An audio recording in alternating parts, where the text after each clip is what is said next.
Pangbirai Suba Hostel and Assisted Reproductive Center Imphal Nasu Mateng Pangbirai Caesar Hostels and Research Institute Nasu Achoba Mateng Pangbirai Daya Jewelry LB Roofing Smart Security Service Airport Authority of India Tulasi Motors Private Limited Tulasi TVS Loinana Liklam Ventures Private Limited Aduga Platinum Sponsors Ki Aroibada Excellent Everydays Hariba Sponsorsing Pukchil Chaurabasing Asina Platinum Sponsorsing Mateng Pangbiduna Event Asibu Thona Hapiri Loinana Gold Sponsorsing da Tanya Fizzles Pink Jewelers Haripriya Collections JV Juice Bar Jane Ironwork Loinana Pena Store Nasu Mapung Oiba Thodang Lowiduna Gold Sponsor Oina Saruk Yabiri Silver Sponsorsing Imanungda Job Center Kangleshil Mugana Chom Thoiba Variety Store Leima Agro Kanglei Charai Fikol Kuman Collection Fashion Hub Pubala Sunusify Model Village Nature Up Wangkai Eye Hospital Amadi Malemngan Footwear na Mapung Oiba Thodang Lowiduna Silver Sponsor gi Oina Saruk Yabiri Loina Nangasigi TV Broadcasting Partner da ISTV Network ki ISTV Music pusu koi senja langjari ba singi maikai degi su TV Broadcasting Partner oibiu haina haijaru matamda harau harau ya birak pagi damak senja langjari ba team singja mai 360 gi maikai degi hanna thagat pa phongdok ja bagalona ikok nona khorum jari loina na Fizang Partner oina ngasi khoina mayam mangda uhanjari ba Fizang Partner oina thamjage Naurem Fizang haina Mingtholiba adugomba tim masina mapung oiba thodang lowiduna Fizang Partner oibibani aduga ngasigi sound amadi light mateng pangbiba sponsor tobiba ekhoigidi mayamgidi ta chauba har khana biriba ESS kawa mayam mangda mayam ngasaidagi khawrang nangai biba khoi mioi sing ahanba maktada ai mayam mangda sakam tang takjage oi thangba saita leibiriba aigi yamba Aigi Yamba Rambir Thona Mayam Tang Taram Nok Pigani Manipur ki Saknaiba Artist Singi Manungda Legendary Sai Sakpa Moina Sulonariba Rambir Thona Yamba Rambir Thona Matam Chana Lakpibani Hanna Thagachari Yamba Lakpibagi Damak Matam Chana Loinana Mathangda Ekoigi Ichal Mayam Suhena Thodo Hedona Folk Kilamda Khangna Birabi Ichal Benita Lai Shamnasu ngasi matam chana lengbirakpa hanna thagat pafongdok chari mayam mangda ichal lasina horen karamba digit lokhalak page haibadusu yengminagadori bani mathangda mayamna ichal Martina hare khangnaba kom jati gi ichal haitare ichal Martina kom nasu ngasi gi thoromasi haijaru matamda harau rauna matam chana lengbirakpa ichal Martina kom busu taram do okchari senjalang jari busingi maikai dagi loinana ngasi Sili lang liba sing sigi marak tagi su aikoi mayam bu mohot sin biraga amadi participants sing bu mohot sin biraga saruk yabiu haina haijaru matamda harau na leng birakpa mingoina panjarabada kongpal tagi itaima somi taram no okchari itaima singjamai 360 gi team na itaima bu ikok no na khurumjari mathangda mayamna su thoido hendokna folk ki lamda mayamna thoido hendokna khangbiraba hena su nungsibiba aduga mayamna su dum all time favorite singer amani haina launaba koigi tangkhul furup ichil laung singi maraktagi thoidok hendok nangan thoibiriba mayamgi oza Guru Ruben Masangwa ozabsu taramno okchari ngasi mayamna hena khorana ngai biba numit asida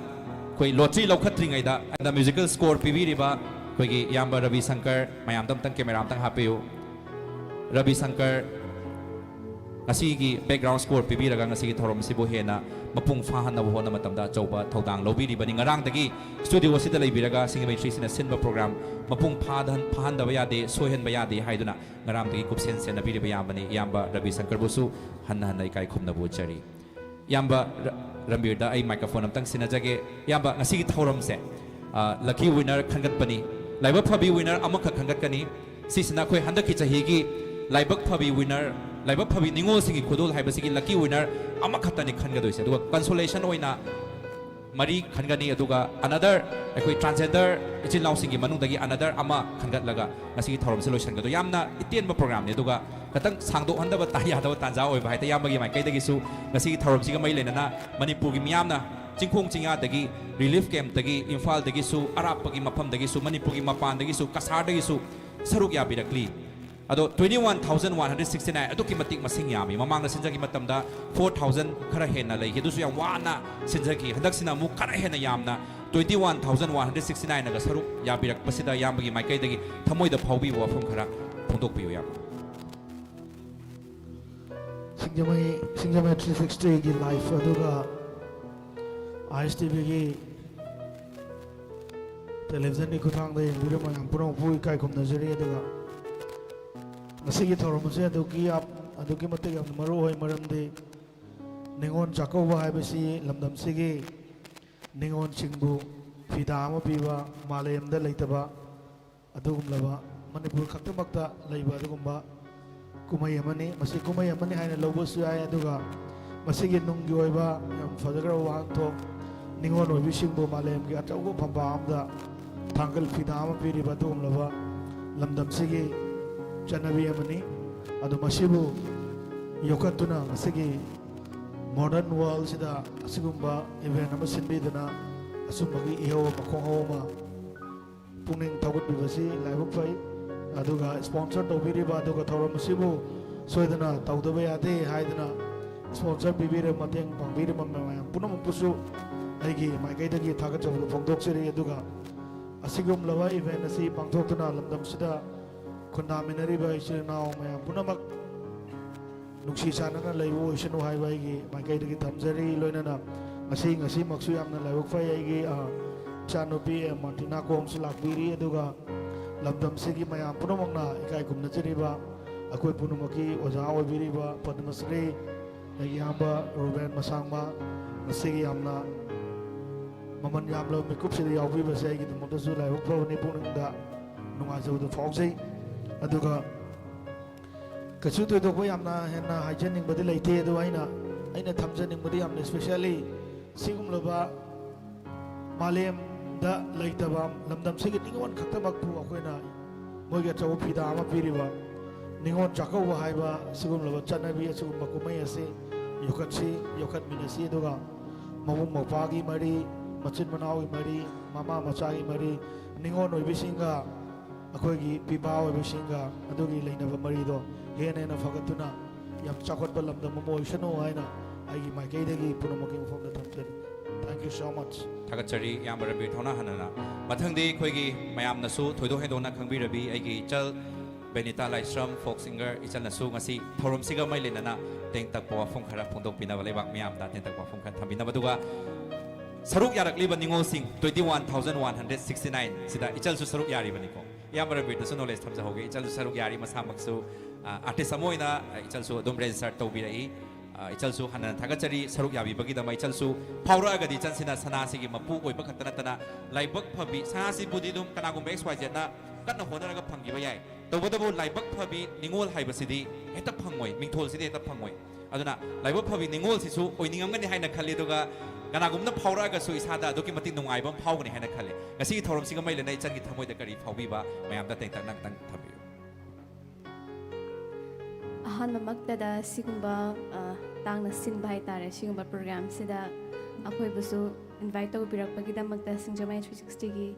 ꯗꯥꯖꯤꯠꯄꯨꯁꯨ ꯍꯥꯏꯅꯤꯡꯉꯥꯏꯇꯅ ꯊꯥꯒꯠꯆꯔꯤ ꯑꯗꯨꯒ ꯍꯥꯏꯕ ꯌꯥꯕ ꯍꯥꯏꯐꯝ ꯊꯣꯛꯄ ꯋꯥꯍꯩꯗꯤ ꯀꯀꯥ ꯔꯟꯕꯤꯔꯅ ꯂꯣꯏꯅ ꯍꯥꯏꯕꯤꯈ꯭ꯔꯦ ꯇꯁꯦꯡꯅ ꯃꯥꯡꯗ ꯁꯅꯥꯁꯦ ꯁꯨꯝ ꯊꯝ ꯂꯩꯔꯒ ꯐꯝꯕꯁꯦ ꯑꯩꯈꯣꯏ ꯂꯥꯏꯐ ꯌꯦꯡꯕꯤꯔꯤꯕ ꯑꯩꯈꯣꯏꯒꯤ ꯍꯥꯏꯔꯤꯕ ꯂꯣꯇ꯭ꯔꯤꯁꯤꯗ ꯁꯔꯨꯛ ꯌꯥꯕꯤꯔꯤꯕ ꯃꯤꯄꯨꯝ ꯈꯨꯗꯤꯡꯃꯛꯅ ꯅꯤꯉꯣꯜ ꯑꯣꯏꯕꯤꯁꯤꯡꯅ ꯉꯁꯥꯏ ꯁꯅꯥꯁꯦ ꯑꯁꯤ ꯃꯈꯣꯏꯒꯤ ꯃꯁꯥ ꯃꯁꯥꯒꯤ ꯑꯣꯏꯔꯛꯀꯗ꯭ꯔꯥ ꯀꯥꯏꯅ ꯈꯟꯕꯗꯨꯅꯦꯕ ꯏꯚꯟ ꯑꯩ ꯏꯁꯥꯃꯛꯁꯨ ꯍꯥꯏꯐꯦꯠꯇꯪ ꯈꯟꯖꯩ ꯑꯗꯨꯝ ꯄꯥꯏꯕꯤꯌꯨꯅꯦ ꯏꯆꯟ ꯃꯃꯥꯡꯗ ꯂꯩꯗꯣ ꯃꯌꯥꯝꯗꯣ ꯎꯠꯄ ꯑꯣꯏꯅꯕ ꯑꯗꯨꯝ ꯊꯥꯡꯒꯠꯄ ꯌꯥꯕꯅꯦ ꯊꯥꯡꯒꯠꯂꯣ ꯎꯠꯂꯣ ꯑꯗꯨꯒ ꯌꯦꯁ ꯋꯥ ꯉꯥꯡꯉꯣ ꯑꯗꯨꯒ ꯐꯖꯔꯦ ꯁꯤꯅꯤꯀꯣ ꯃꯌꯥꯝ ꯁꯅꯥꯁꯦ ꯑꯗꯣ ꯍꯥꯏꯗꯤ ꯃꯌꯥꯝꯅ ꯑꯃꯨꯛ ꯂꯥꯏꯐꯇꯒꯤ ꯌꯦꯡꯉꯒ ꯍꯥꯏꯗꯤ ꯁꯅꯥꯁꯦ ꯑꯁ ꯀꯃꯥꯏꯅ ꯇꯧꯏ ꯀꯝꯕ ꯗꯤꯖꯥꯏꯟꯅꯣ ꯀꯝꯕ ꯃꯆꯨꯅꯣ ꯀꯥꯏꯅ ꯈꯜꯂꯝꯒꯗꯣꯏꯅꯦꯕ ꯑꯗꯣ ꯑꯩꯗꯤ ꯑꯩ ꯃꯃꯥꯡꯗ ꯐꯝꯃꯕꯅꯤꯅ ꯋꯥꯍꯩꯁꯦ ꯍꯥꯏꯐꯝ ꯈꯪꯗ꯭ꯔꯦ ꯂꯥꯏꯕꯛ ꯐꯕꯤ ꯅꯤꯡꯉꯣꯜꯗꯣ ꯑꯗꯨꯝ ꯃꯌꯥꯝ ꯃꯔꯛꯇꯒꯤ ꯂꯤꯁꯤꯡ ꯀꯨꯟꯃꯥꯊꯣꯏ ꯍꯦꯜꯂꯦꯀꯣ 21,169 ꯁꯤ ꯃꯌꯥꯝ ꯃꯔꯛꯁꯤꯒꯤ ꯂꯥꯏꯕꯛ ꯐꯕꯤ ꯅꯤꯡꯉꯣꯜꯗꯨ ꯑꯩ ꯑꯣꯏꯒꯦꯔꯥ ꯑꯩꯈꯣꯏ ꯀꯩꯅꯣꯁꯨ ꯏꯅꯥꯎꯄꯤꯁꯨ ꯌꯥꯎꯋꯦꯀꯣ ꯌꯥꯎꯔꯤꯅꯤ ꯑꯗꯣ ꯑꯃꯍꯦꯛꯇ ꯀꯅꯥꯒꯨꯝꯕ ꯑꯃꯍꯦꯛꯇ ꯑꯣꯏꯒꯦꯔꯥꯀꯣ ꯑꯗꯨꯝ ꯑꯩꯈꯣꯏꯁꯨ ꯑꯗꯨꯝ ꯃꯤ ꯑꯃꯗꯨꯅ ꯂꯥꯏꯕꯛ ꯐꯕꯤ ꯑꯣꯏꯈꯤꯕꯗ ꯍꯔꯥꯎꯕꯗꯣ ꯄꯣꯛꯆꯒꯅꯤ ꯅꯨꯡꯉꯥꯏꯖꯒꯅꯤ ꯑꯗꯨꯅ ꯃꯌꯥꯝ ꯁꯤꯒꯨꯝꯕ ꯊꯧꯔꯝ ꯑꯁꯤꯗ ꯌꯥꯎꯕꯤꯔꯛꯄ ꯂꯣꯇ꯭ꯔꯤꯁꯤꯗ ꯔꯦꯖꯤꯁꯇꯔ ꯇꯧꯁꯟꯕꯤꯔꯛꯄ ꯄꯨꯝꯅꯃꯛꯄꯨꯁꯨ ꯑꯩꯈꯣꯏꯒꯤ ꯃꯥꯏꯀꯩꯗꯒꯤꯁꯨ ꯍꯥꯏꯅꯤꯡꯉꯥꯏ ꯂꯩꯇꯅ ꯊꯥꯒꯠꯆꯔꯤ ꯊꯥꯒꯠꯆꯔꯤ ꯏꯆꯟꯕꯨꯁꯨ ꯃꯊꯪꯗꯤ ꯃꯌꯥꯝ ꯊꯣꯏꯗꯣꯛ ꯍꯦꯟꯗꯣꯛꯅ ꯃꯌꯥꯝꯅꯁꯨ ꯍꯦꯟꯅ ꯍꯧꯖꯤꯛꯁꯦ ꯃꯆꯤꯟ ꯇꯨꯝꯈꯠꯂꯛꯄ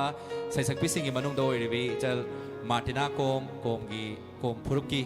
ꯑꯩꯈꯣꯏ ꯏꯆꯜꯅꯤ ꯉꯁꯤꯁꯤ ꯅꯨꯃꯤꯠꯁꯤꯗ ꯃꯍꯥꯛꯁꯨ ꯁꯨꯃꯥꯏꯅ ꯁꯔꯨꯛ ꯌꯥꯕꯤꯔꯛꯄ ꯑꯗꯨꯒ ꯁꯦꯝꯕꯤꯕ ꯃꯄꯨꯅ ꯇꯝꯗꯅ ꯁꯔꯨꯛ ꯌꯥꯕꯤꯔꯛꯄꯁꯤ ꯌꯥꯝ ꯅꯨꯡꯉꯥꯏꯖꯩ ꯏꯆꯜꯒꯤ ꯃꯥꯏꯀꯩꯗꯒꯤꯁꯨ ꯉꯁꯤꯒꯤ ꯊꯧꯔꯝꯁꯤꯒ ꯃꯩ ꯂꯩꯅꯅ ꯀꯔꯤ ꯋꯥꯐꯝ ꯊꯝꯕꯤꯅꯤꯡꯉꯤ ꯈꯤꯇꯪ ꯐꯣꯡꯗꯣꯛꯄꯤꯌꯨ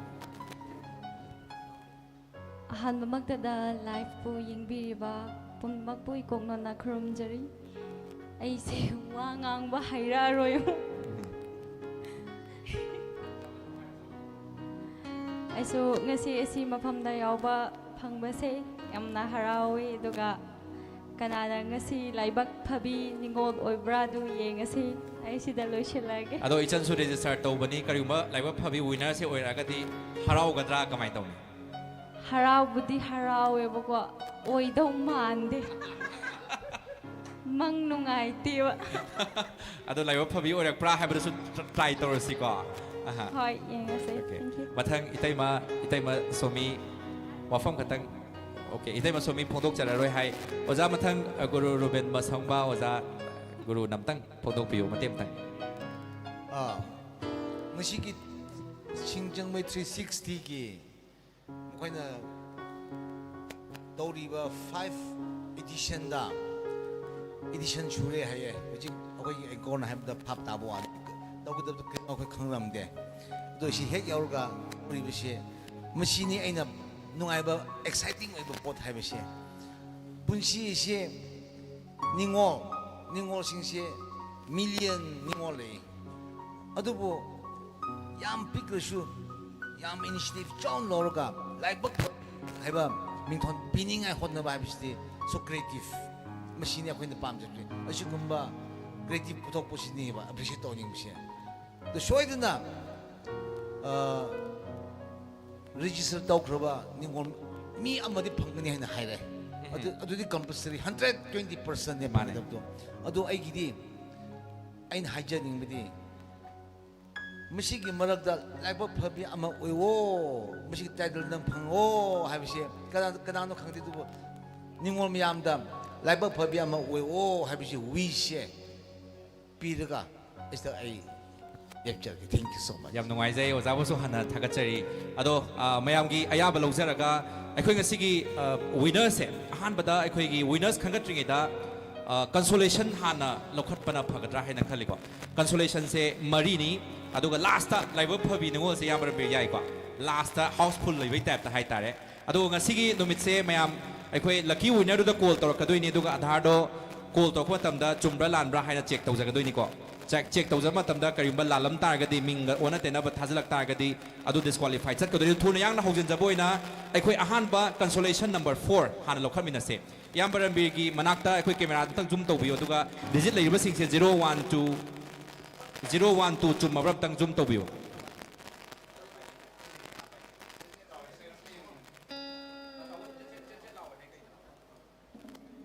yambarambi gi mamangda khiliba number si 012 niko haidi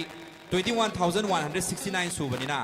akoina ahan ba digit simadi 2 natraga 1 natraga 0 na hogadoinina dum 0 digit ahum sima hapchare yamna haipetang gam napane haipetang tak tak toga manungda bol yamba mic pai biraga 0 ga 1 ga 2 do haipetang sure habado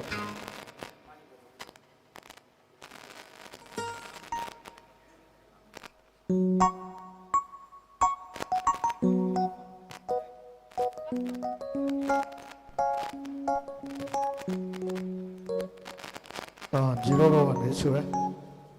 thada bire Ahu mak thadar ke ko. yare yam phajare mathang ichal beritagi mamangda leiba number sing zoom tawbirasi aduga ichal na sudum haipetang mapanda thokpiro aduga side ta dum tholaga dum hapsala swai ko 1 2 3 4 5 6 7 8 9 punamakti sujarabane tuisu pareng pareng yang minaraga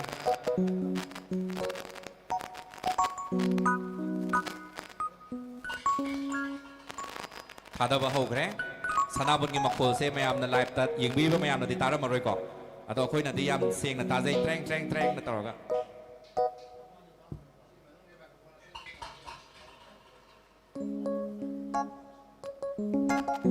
Tana yang kena wana bini.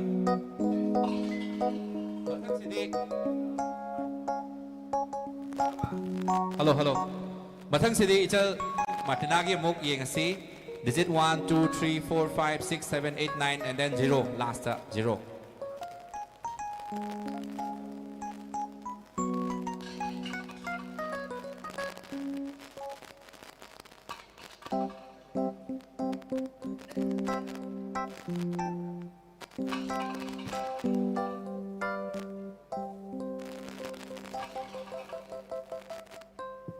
Yari matang. Tema Somina. Tema Somina.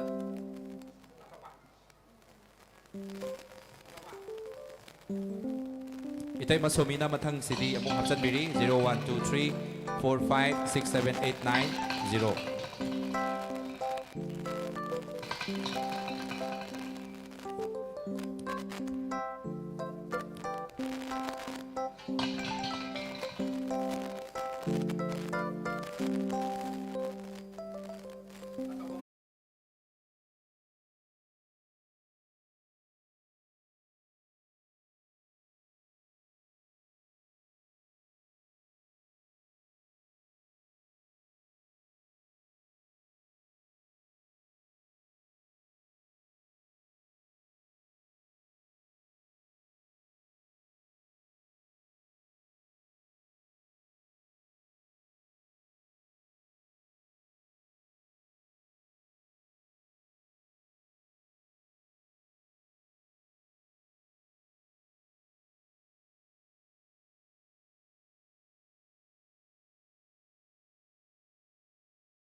Guru Ruben amuk hapkat lase mai gi technical problem khatang leibana maram oraga disturbance khatang thokre sigi damakta lebak miyam na ngakpi gani makha ta ba step akoi kaimta paikhat chandri ko mayam na pakhat piram ba ai moi masen manaraga lokhat khre kain khalam base ai ko do ba thoidok na leite asi lakpiri ba sing simani progi saknai ra ba artist sing ngaktani mayam gi thogal tawri ba mayam gi mangda chop ya da ba soi ba ya da ba ngaktani duna mayam na su dumak thaja ba thambiram gani khoi na su mayam gi thabak taw matam da thamoi seng mana mamang tharaga thabak dumak taw jabani seisda mayam na su thoidok na lana khanbi dana ba haina lokchari Guru Ruben hana thakachari ahan ba digit simadi ai gi yamba Rambir da sinajage yamba Rambir thaunana khoi gi sanabun se utang ni khai biraga kan ni khai biraga yeng da bida hai tare yeng aga de mayam na kainom hairani aduga mit uisan biro mai mit mamai mathak ta yeng khat biro aduga amakhatang yamba gi wakhalna lamba phangba mayek amakhak bol amakhak check yeng da bida ko mitna yeng do se hoji consolation prize mari subani ko ahan ba digit yamba camera da wansan biro ahan digit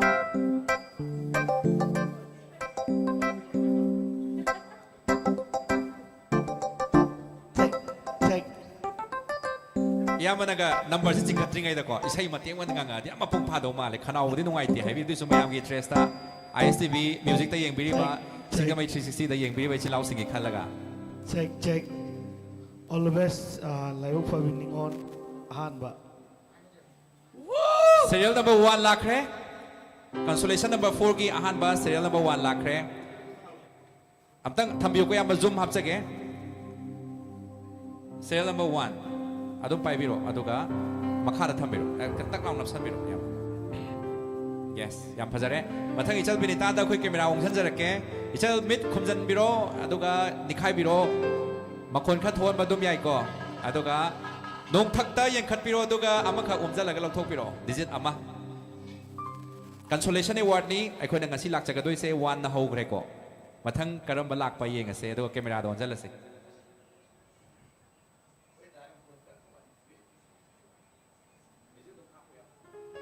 number 4 ꯃꯥꯜꯂꯤꯀꯣ number 4ꯁꯦ ꯅꯞꯁꯟꯕꯤꯔꯣ ꯃꯃꯥꯡꯒꯤꯗ ꯇꯛ ꯂꯥꯎ ꯅꯞꯁꯟꯕꯤꯔꯣ 4 ꯑꯝꯇꯪ ꯃꯨꯟꯅ ꯑꯝꯇꯪ ꯌꯦꯡꯁꯤꯀꯣ ꯂꯥꯎꯊꯣꯔꯛꯑꯣ इचलना Number 4. Number 4 नप्सनबिरो तक लाउना yes मथंग मथंग इचल मार्टिनाना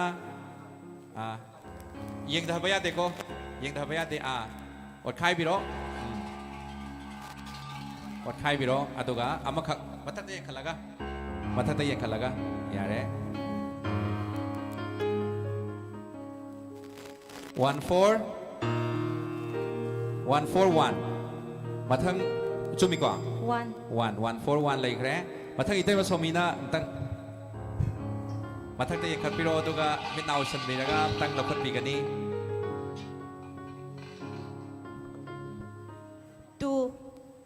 2 लाख्रे 1412 गुरु Ruben गी तंग चिखत बिगनी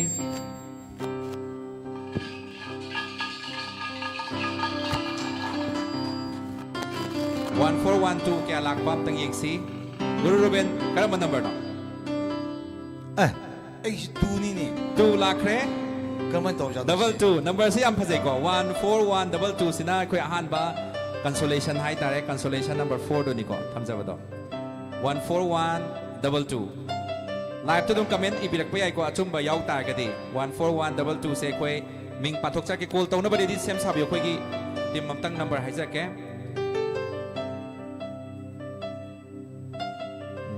आधार थाजन बिरक नबा हाइबियो सी नंबर से कॉल तौबिरो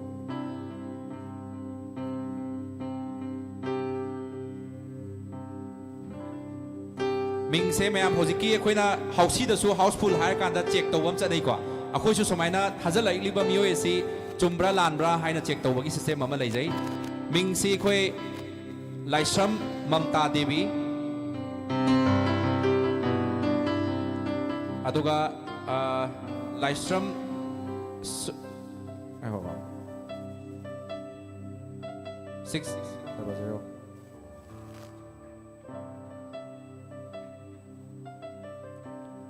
अदो मागी से अइना सुम खंजबदा मागी लाइसम ममता देवी की आधार कार्ड से करीगुंबा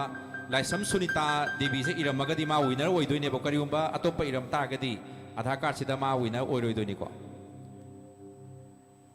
मागी एड्रेस से क्वाकैथेल मखा थोकचोम लेकाय ओइगदोइबो अदो वेरीफाई तौबदा मिनिट अनिहोम खक्ति चंगनिको मयाम सैदा दुम नाइमिनसी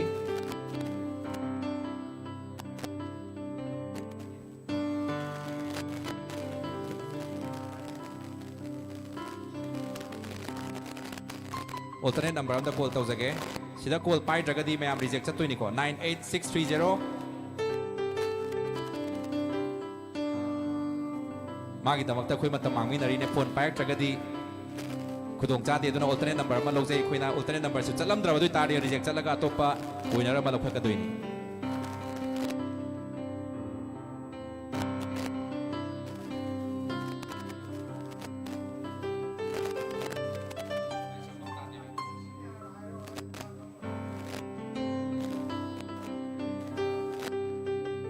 हौजिक अखोई पाउ फाउनजरी लाइसम ममता दिगी मागी मसागी मोबाइल नंबर से पायरक तबदा अखोइना alternate मोबाइल नंबर दा कॉल तौर पाउ फाउनजरी मा की आधार हौजि अथुबदा थारानी दुगा अखोई वेरीफाई तौमिनारनी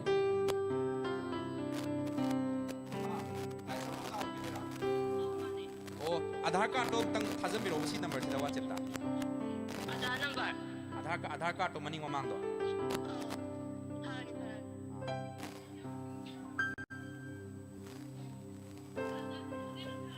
खतंग थुना थाबिरो कोई लाइव आ रही हो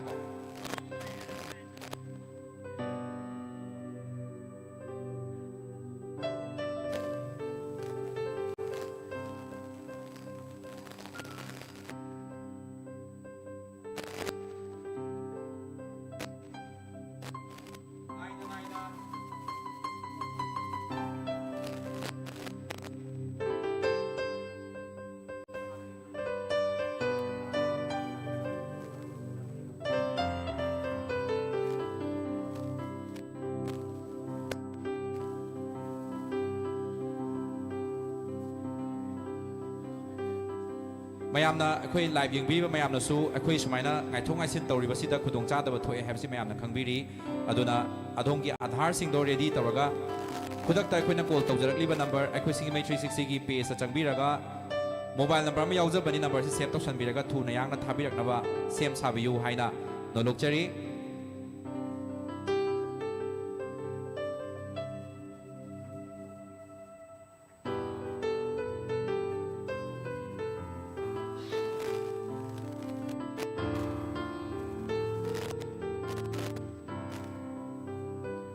ꯁꯤꯗ ꯂꯩꯔꯝꯂꯤꯕ ꯃꯤꯡꯁꯤꯒ ꯍꯦꯛ ꯑꯣꯟꯅꯔꯝꯕꯗ ꯑꯩꯈꯣꯏꯅ ꯃꯍꯥꯛꯁꯤ ꯔꯤꯖꯦꯛꯅꯦ ꯂꯥꯎꯊꯣꯛꯆꯒꯗꯣꯏꯅꯤꯀꯣ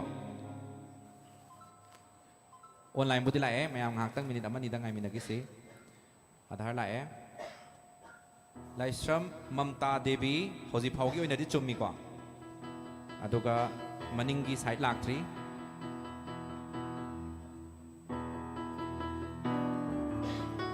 मागी डॉक्टर ऑफ लाइश्रम मंगी सिंगी मफम सिदा माना लाइश्रम सुनीता देवी ने इसले दुई तार दिसी से रिजेक्ट चलनी वारो बिरोय मयाम से अखोइना कंफर्मेशन लौब मतमदा लालमबनिना सिसिमदि रिजेक्ट चलनी लाइश्रम मंगी सिंग औतगा हापसन बितारे अखोइ मसिंग सिंग से लाइश्रम सुनीता न लेरमेना याम नंबर 6 औतगा हापसन बिरगा तो अनदर विनर म खन तारि सि अखोइना याम कन्ना हाइजबनि अखोइना आधार सिना अखोइना प्रूफ ओइरा मतुंगदा लकी विनर लौखचगनी ना हाइजबनि अदो अखोइ ngasi kai खुमजरिबा मयाम नदुम इसा इसागी अपाम पाम परेंग अदुम वन टाइम लौखलसे खतंग थुनबको होरे विनर दा तपथलसेबा अममम अममम अदुम लौखलसे वाइ था अदुम थमसिको यस अखोइना रूल से फॉलो तौबिको सिदि अखोइ इचिल नाउ अदु सिदि खंगना चारबा इचिल नाउ अदु दा केम लैते सिदि रूल सिबु फॉलो तौबिद्रगदि डिस्क्वालिफाइड हाइबसिमा कौबिगनु यामना ममल लैबा कंसोलेशन निको लौखपिरो मैं अमम लौखल ममांग दम थमिरो आई पाजरागे परेंग परेंग याम बरम लौखपिरे serial number 1 अमुक serial number 1 लौखपिरे इचल बेनिताना 0 लौखले इचल मार्टिना सु 0 लौखले इतै मना 1 लौखले गुरुना 8 लौखले गुरु चुमिको अदुइ तारदी 10018 सेम साबिरो को लानी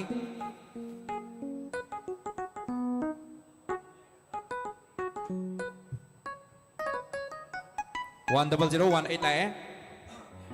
ममिंग सी Maibam दयापति lemma अदुगा wife of or daughter of Maibam Premanand Meitei कोई कॉल तौजगे को नंबर से लेरे चाही कुल मापन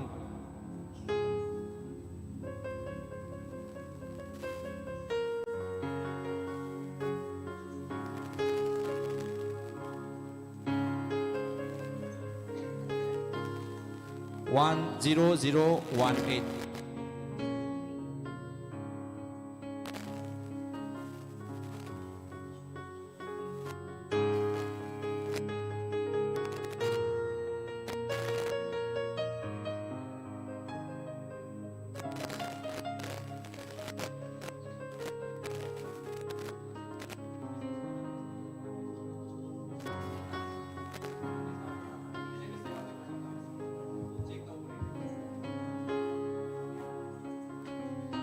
serial number 10018 उजे कोई वेरीफाई तौजरी महाकी आधार कार्ड अखोई सिंगमई 360 की ऑफिशियल मोबाइल नंबर थाजन बिरकदबनी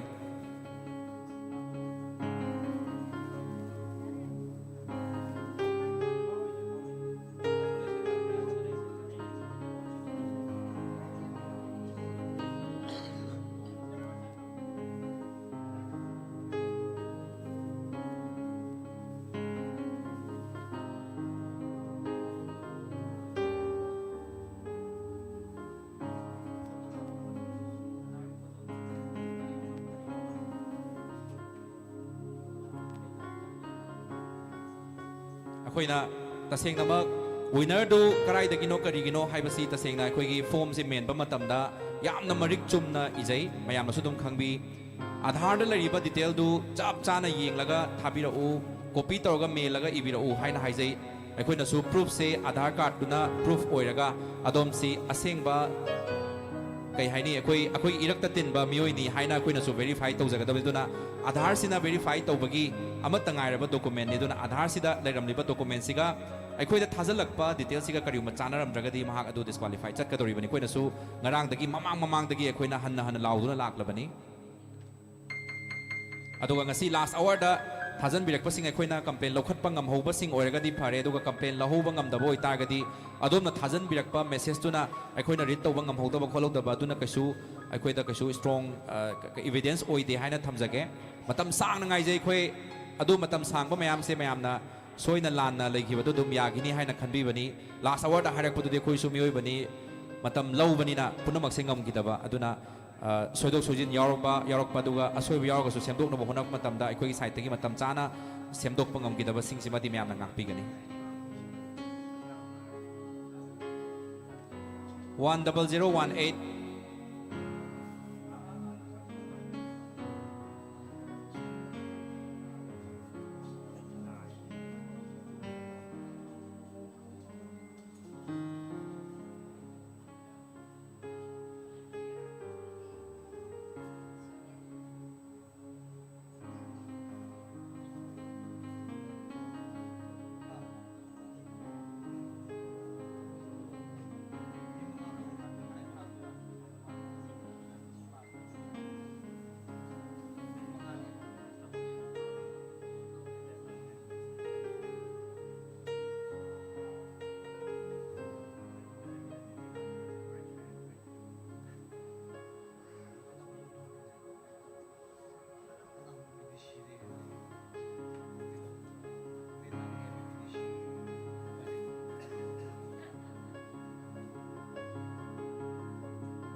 आधार कार्ड से लाए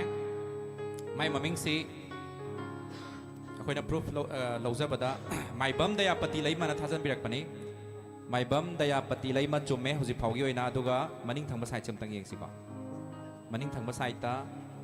Maibam Premanand Meitei अदुगा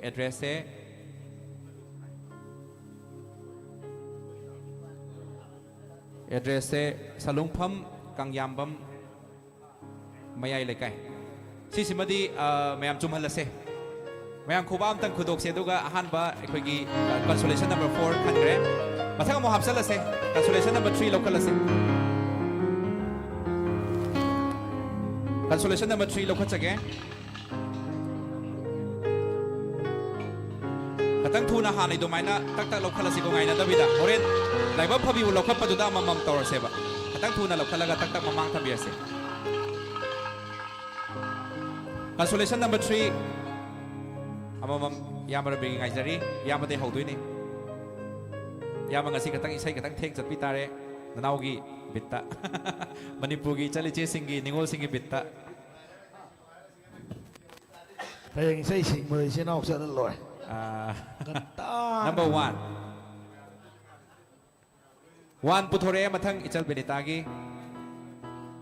number 3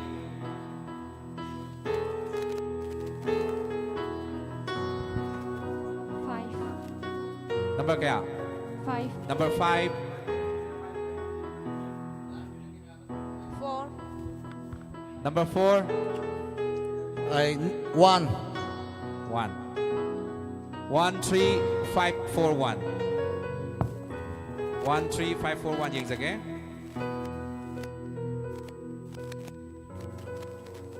1 3 5 4 1 akhoi call hana to hanjage ko.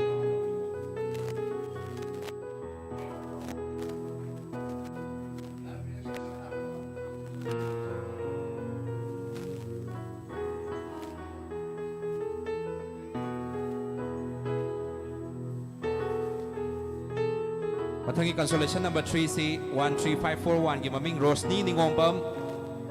wife of or daughter of ani si manuda ma oidoi ni Ningombam Dinesh Singh Aadhaar number hape aduga mai chahi kun mathoi aduga winner si ekoi Singjamai kendra oirame Singjamai mathak chongtham laikai winner haibadi consolation winner ni ko Singjamai mathak chongtham laikai degini Rosni Ningombam wife of or daughter of Ningombam Dinesh Singh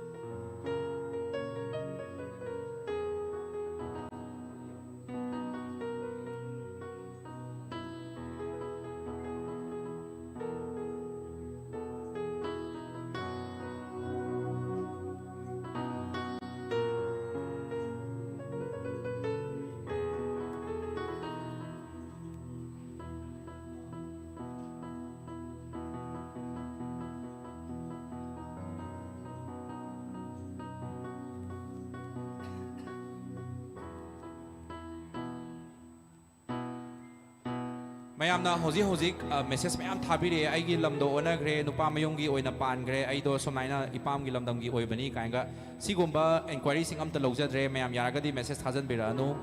ekhoi ngasaina pung 3 da close tausenjagre mayam so han han announce tawjabani sigi se khoina matam laringe matam da any thabak tawba haibasi matam laringe matam da tawbiu na khoina so han han request tawjabani mayam gi interest da khoina last hour bahawba aikoina registration lawragasu aikoida di manageable oirektaba maramna mayamna khudak khudakti hairakpa inquiry sing aikoi lale adu soigre ada soigre haibek pasing do mathang gi chahi gi da form men matamna khatang section biu haibo hai sinatana atopo wai laijade haibasi do gefam thamjage form se mathang gi chahi da su sumai do melakani duna handak chahi dagi di mayam form men ba haibiro Aadhaar card to paibi gadam ni isana isagi ming do men jaboi tagasu Aadhaar do da kari lairi bage have the kup na yenga ga men bi gadam ni haibasi ma dong infam na do lokchari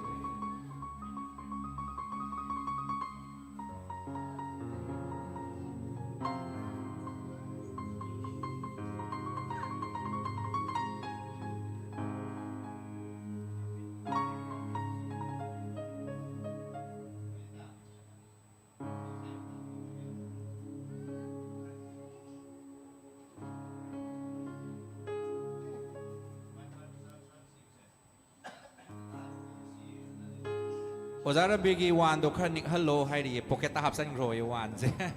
mayam na comment tawra ini ko wan adum lokhat lei basida mamang do su wan lokhali handak su wan lokhali amuka su wan lokhale haidi yauri ba digit se 0 1 and 2 ne ba yauri se yamako ado mayam na complaint torok pani ko sidi ai di kaim khanja de yamna lokhat chabaduna koi di sorna lokhat pi bani haina khanjari bani ado mayam na comment tawri se wan da lokhat lei pocket ta hapsan ro sin akhoi hoji ahum suba consolation gi Aadhaar yore Rosni Ningombam chumeko sisima aduga maning amtang chingkhatsi aduga maning da ni Ningombam Dinesh Singh chumdau malei masi simati ko aduga chahi kumathoi aduga address se Singjamai mathak chongtham laikai sisima su mayam chumme haina khale ko hausi dagoi tadi this ticket is found correct for past line guide sisimadi third line hai tam ne consolation number 3 ni na ko Mathang sidi mayam consolation number 2 gi lokha minerasi same process to minerasi waza ya barambir adu ichal benita mayam punna Ichal Martina itaima somi punna ya barambir wando poketa di hapsan biginu ko mina sum haire ha hapsan gine mo punna yes yam chumna hot adu yare mathang consolation number 2 lokha pirase ya makha kan nei khai bio dia kan hairam mani ko khara wang na atai tai di complaint tok ti yam bagi numbers ni am phak taris yare ya balo khopiro yeng da bit lo khopiu ko yes mathang kai lak pa yeng se ya mar begi kaya lak pa wa lo tu ro ngai khu tu ne tu digit lai ko mayan tu digit lai tu da lok taw re akhoi hanjan na chingjaroi ko me akhoi rule lama lei jai tu se wa sok tang chingkhat khabani na tu se always lei rani haibagi rule lama khoi gi roi na lei jai hanjan na chingkhat charoi matam mang dana ba mathang benita na lokhala ka doi se 0 natraga 1 lokhala ka doi amaga lokhapiu 0 natraga 1 ani sumano da mana tawkhapi de amaga lokho pi kaino 21,169 ne bale ise ko wi tari 1 nataga 0 ne ba valid oi doise amuka 1 nataga 0 manungda amuka lokho piro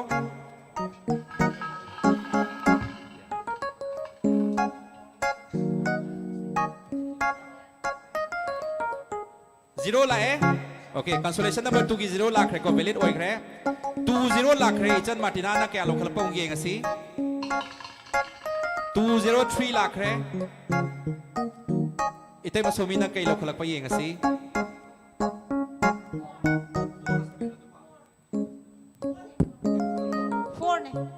4 ne hai ri me am tang zoom to view ko ai su ai min na sok pra khang dem tang zoom to view khilla thambiro me am su yeng han se ba ko okay 4 guru ruben na proof pb re 4 ne hai duna guru ruben ki number 6 20346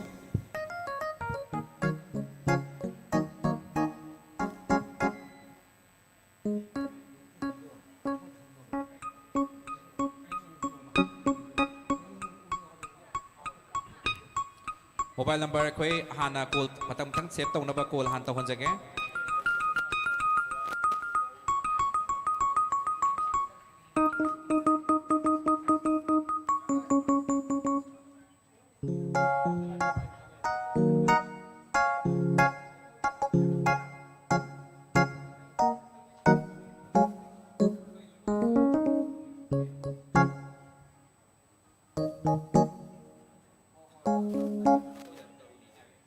Ming lau thok sage maming se koi consolation number 2 ki award winner hai tare mayam pa si sima koi maming akoizam Taruni Devi wife of or daughter of Thangjam Ibom Cha Singh aduga mahaki chahi si ahal ni koi ahal sing ki marak tagi ma yaure yam ngai jai chahi 65 years sure aina koi oza dhanabir aina hangjai hadaki akoi symmetry si advisor ne oza dhanabir se ado oza dhanabir da oza hadaki chahi se live फबी निगोसी participant चाही से limit थमसिरा हाइदि चाही 50 द लेपसिरा 55 द लेपसिरा 60 द लेपसिरा आइना हंगजै अदो ओजा धनबीरना ओपन ओइ थोकसे चटप बुंग मगदि दुम ओपन ओइ थोकसे ना हाइबिरइ को अदोदा ओजाना सो हाइबिरकपा पाउताक तोगी मतुंगिना सिगी विनर से थोरकनबगी दमक्ता सिनबनी हाइना दुम खनमिनबा यारे अहल सिंगी सपोर्ट याउबिरंबा अहल सिंग पार्टिसिपेट तौबिरंबा याम नुंगाइजै अदुगा एखोइ कॉल तौजरिङै चरकसिदा महाकी एड्रेस औतंग मयाम तरिंग सिंगजगे एड्रेस ना palace compound होइगदोइने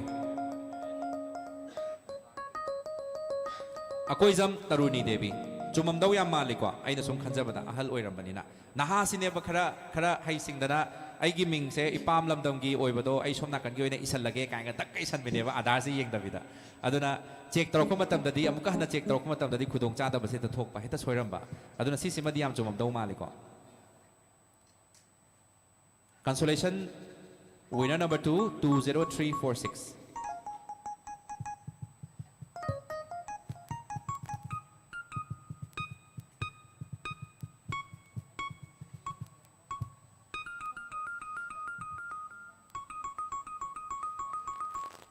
mayam sigi se hek loira matungda consolation number 1 ama khakta ngai re ko sigi se validate tawra matungda consolation number 1 amagi matungda अखोगी ट्रांसजेंडर विनर अमा खंगा चगनी transgender winner के याम लाई याम्बा रणबीरना अमा खक्तंग छत लाउ सकत पिरग लोइरा सिदी ममांग याम्बा ममांग लैबी बच्चे अहुम से सिसे पार्टिसिपेंट अहुम खतने अखोइना सु हाइदी इंटरेस्ट लाइजबा मियोय खतंग अखोइना सपोर्ट तौजबोइना थमजबनी अदुगा ट्रांसजेंडर सिंगी सिगिसु हापी बया ब्रान हाइना अखोइना रिक्वेस्ट तौरा मतुंगदा अखोइना ए हापगे हाइदुना हापचरगे अदुगा पुन्ना दुम सरु यामिनरसी हाइजबदगी अहुम खक्तंग सरु याबिरे मथंगी चाहिददी हेना सरु याबिरकनी हाइना खली अखोइना ट्रांसजेंडर विनर अमा खगा खंगा चगिनी अदुदि याम थुनी यामना दु पाथोकपि तारे हेक मचेंदा लैबि बच्चे अहुम से सनापुन से हापचलनी दुगा ब्लाइंडली अमा खछि खलपै वानी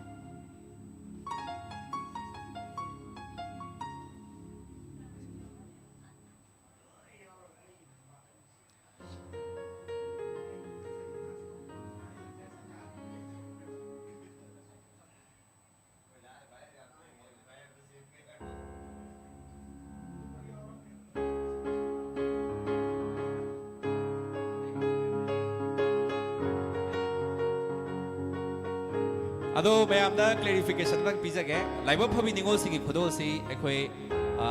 ꯏ ꯃꯁꯦꯜ ꯃꯩꯇꯩ ꯈꯇꯪꯒꯤ ꯅꯠꯇꯕꯤꯗ ꯑꯇꯣꯞꯄ ꯑꯩꯈꯣꯏꯒꯤ ꯐꯨꯔꯨꯞ ꯑꯩꯈꯣꯏ ꯄꯨꯟꯅ ꯍꯧꯔꯛꯄꯅꯤ ꯏꯃꯥ ꯂꯩꯕꯥꯛ ꯃꯅꯤꯄꯨꯔꯁꯤꯅ ꯄꯨꯟꯅ ꯄꯣꯛꯄꯤꯕꯅꯤ ꯍꯥꯏꯕ ꯌꯦꯛ ꯁꯂꯥꯏ ꯇꯔꯦꯠ ꯂꯩꯕ ꯑꯃꯗꯤ ꯑꯇꯣꯞꯄ ꯐꯨꯔꯨꯞ ꯖꯥꯇꯤ ꯂꯩꯃꯤꯟꯅꯔꯤꯕ ꯈꯨꯗꯤꯡꯃꯛꯇ ꯑꯣꯄꯟ ꯇꯧꯖꯩ ꯑꯩꯈꯣꯏꯅ ꯃꯈꯣꯏꯒꯤ ꯁꯤꯡꯒꯤ ꯃꯅꯥꯛꯇ ꯆꯠꯆꯔꯒ ꯑꯃꯃꯝ ꯗ꯭ꯔꯥꯏꯕ ꯇꯧꯕꯒꯤ ꯁꯤꯁꯇꯦꯝꯃꯛꯇꯤ ꯂꯩꯖꯗꯦ ꯑꯗꯨꯒ ꯃꯌꯥꯝꯅ ꯑꯣꯄꯟꯂꯤ ꯊꯝꯖꯕ ꯄ꯭ꯂꯦꯠꯐꯣꯝꯁꯤꯗ ꯊꯥꯖꯟꯕꯤꯔꯛꯄ ꯗꯤꯇꯦꯜꯁꯤꯡꯗꯨꯅꯤ ꯍꯥꯏꯇꯥꯔꯦ ꯑꯗꯨꯅ ꯑꯩꯈꯣꯏꯅ ꯑꯗꯣꯝꯗꯤ ꯁꯔꯨꯛ ꯌꯥꯕ ꯌꯥꯗꯦ ꯁꯤꯁꯤꯃꯗꯤ ꯁꯔꯨꯛ ꯌꯥꯕ ꯌꯥꯗꯦ ꯍꯥꯏꯅ ꯀꯩꯁꯨ ꯑꯗꯨꯒꯨꯝꯕ ꯍꯥꯔꯠ ꯑꯦꯟ ꯐꯥꯁ ꯔꯨꯜꯗꯤ ꯂꯩꯖꯈꯤꯗꯕꯅꯤ ꯑꯀꯣꯏꯖꯝ ꯇꯔꯨꯅꯤ ꯗꯦꯕꯤ ꯆꯨꯝꯃꯤꯀꯣ ꯗ wife of or daughter of ꯌꯦꯡꯃꯤꯟꯅꯁꯤ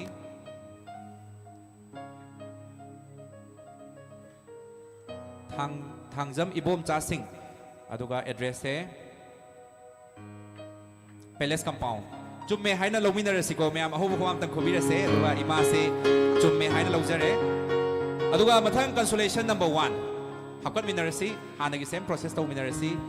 ꯑꯃꯨꯛꯀ ꯍꯟꯅ ꯐꯣꯇꯣꯗ ꯃꯌꯥꯝꯅ ꯎꯕꯤꯔꯦꯀꯣ ꯋꯤꯅꯔꯁꯦ ꯏꯃꯥꯁꯦ ꯌꯥꯝ ꯊꯋꯥꯏ ꯍꯛꯆꯥꯡ ꯌꯥꯎꯅ ꯊꯥꯖꯟꯕꯤꯔꯛꯄ ꯃꯥꯜꯂꯤ ꯌꯥꯝ ꯅꯨꯡꯉꯥꯏꯖꯔꯦ ꯏꯃꯥꯅ ꯁꯔꯨꯛ ꯌꯥꯕꯤꯕ ꯇꯥꯡ 18 ꯑꯣꯛꯇꯣꯕꯔꯒꯤ ꯇꯥꯡ 18 ꯁꯟꯗꯦ ꯅꯨꯃꯤꯠꯇ ꯏꯝꯐꯥꯜ ꯍꯣꯇꯦꯜꯒꯤ ꯁꯉꯥꯏ ꯍꯣꯜꯗ ꯊꯦꯡꯅꯁꯤ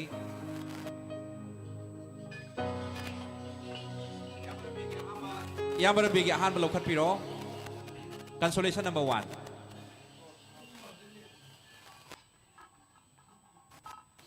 ꯑꯃꯃꯝ ꯄꯨꯂꯞ ꯂꯧꯈꯠꯄꯤꯔꯣ ꯑꯗꯨꯒ ꯂꯥꯛꯑꯁꯤ ꯏꯌꯥꯝꯕ ꯔꯕꯤꯔꯅ ꯀꯌꯥ ꯎꯠꯄꯤꯔꯤ ꯌꯦꯡꯉꯁꯤ ꯏꯌꯥꯝꯕ ꯔꯕꯤꯔꯅ ꯎꯠꯄꯤꯔꯛꯏ ꯑꯃꯨꯛꯀ ꯍꯟꯅ 2 ꯄꯨꯊꯣꯔꯛꯑꯦ 2 ꯁꯦꯁ ꯂꯥꯛꯑꯦꯀꯣ इचल Benita ngसाई chap manai 0 ga 1 ga tadri baw lokhalasi okay 0 lae chap chana ai phau da yade hai tanarai ko handaki winner simadia 2-0 lakhre ichal martina na kaya lokhalino 7 207 lakhre aduga itema somina kaya 8 2078 guru na mulokhat pigani Guru na 4 lokhat pire ko. Mayam ay amuka na hajar ke 20784.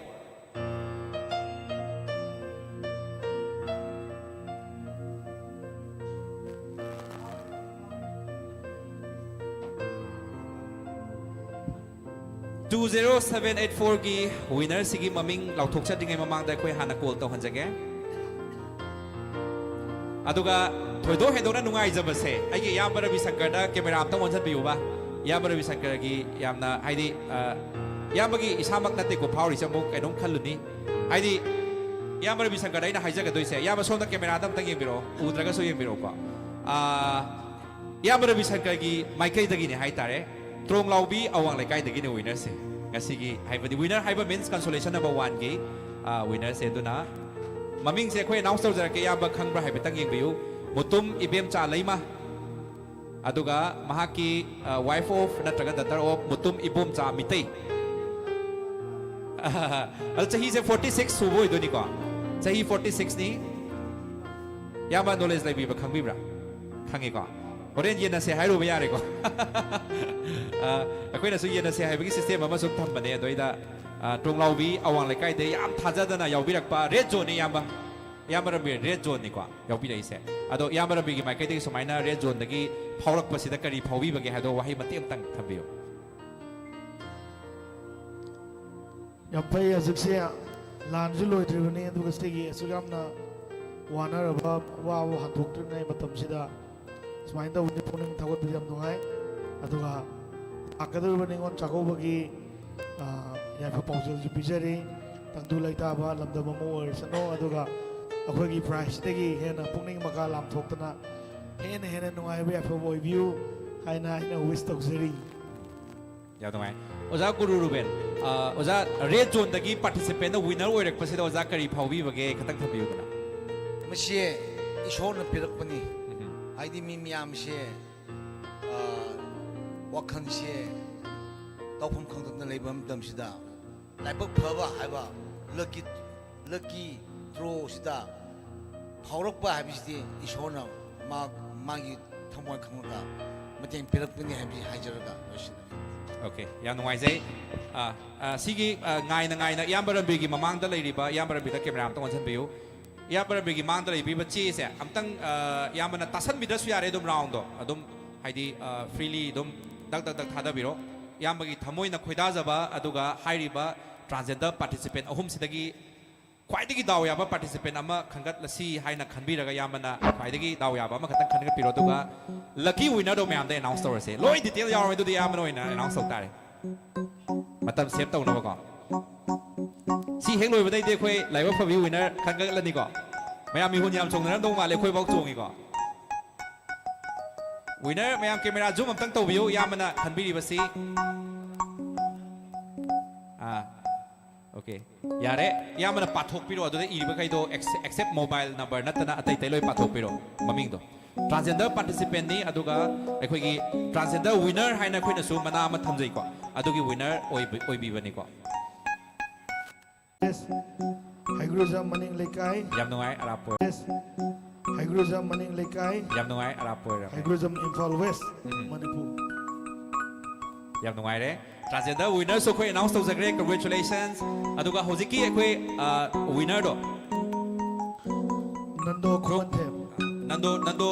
Khumanthem winner oibiriba Nando Khumanthem congratulations singemai 360 gi maikai dagi amadi sinja langjari ba singi maikai dagi adomo congratulate tawjari transgender singi participants sing thawai hakchang yauna thajam birak pasing akoina dum appreciate tawjaboina hairiba mana si thamjabani mutum ibem cha laima mutum ibem cha laima chumme hoji phaugi oina aduga maningda muk check tawjage mutum ibum cha mitai oibra aduga address tom tang haibiro Tronglaubi awang lekai si simadi mayam chumhalasi haiba means ahal oibanina ai khatang technical oiba kamaga hendo henjing kha tawam yaw idu dumadi aikoina atai de main oiba natte haitai minor macham ka yaw du su ahanna haidi sumaina Tronglaubi dai su join to birakpa adu chahi na sumaina ahan ga yaw birakpa se khoina sam nungai jaba haitai do sidi negligible ne haitai do na dum si simadi dum ayaba dum pizari duga mai pak laba dum winner amani haina khoi gi site se announce tawjari kana gumana khoina law thokchari basida jingnabi ba aduga khangbining ba laita su khoida dum la aga inquiry to biba yagani hai basi masu myang ifam no lukjage aduga hojik se mayam ne hena pamna ba mayam na khawrang ngai biba sing mayam energy da boost tawrasi ko energy boost taw minare si yabra bi energy boost tawre isa benita laiba phabi ningo singi khudol singabai 360 na sinjaba laiba phabi ningo singi khudol gi ngasi gi winner mayam na yamna khawrang ngai biba winner khangat pagi hojik tangkhak la khawrang ngai biba winner khangat pagi hojik tangkhak sida digit mangani 1 dagi hawraga 21,169 participants punna saruk yabiduna laiba phabi haiba mingthol dudang di phangjarage ko haina khanjaba aduguba mikopni mamangi chahi da aikoi singamai 360 sinjagiba marirak suba laiba phabi ningo singi khudol da singamai 360 na lamdam sigi ichaliche sing masing chama sponsor chama gi mateng laujaraga laiba phabi gi mingthol bizakhi mamangda sponsor sing aduki matik yamba laiba phabi ningo sing aduki matik yamba sina maram oraga khoina su follow up tawba aduga sponsor singa aikhoiga marakta gap lainakiba winner singa sponsor singi marakta gap to khara maintain tawba manage tawba waki masida maram oraga handaki sahi simadi adugi gap to madi thamnaroige laiba phabi haibasidi amakhak oigadabani haibasina mamangda tharaga laiba phabi singi sina sinjaba laiba phabi chahi khudingi amamam khak khanjagani duga mathangi chahi dasu laiba phabi amakhak khanjaraga hairiba event aduda handaki laiba phabi ningol si akoina invite tawjaraga mathangi chahi da bauda relationship thamnaba adumak akoina plan tawjari laiba phabi ningol singi khudogi winner lokhananaba ahanba maktada aigi iyamba ranbira sinajage ahanba digit se iyamba mitna oishalaga lokhat pigani ahanba digit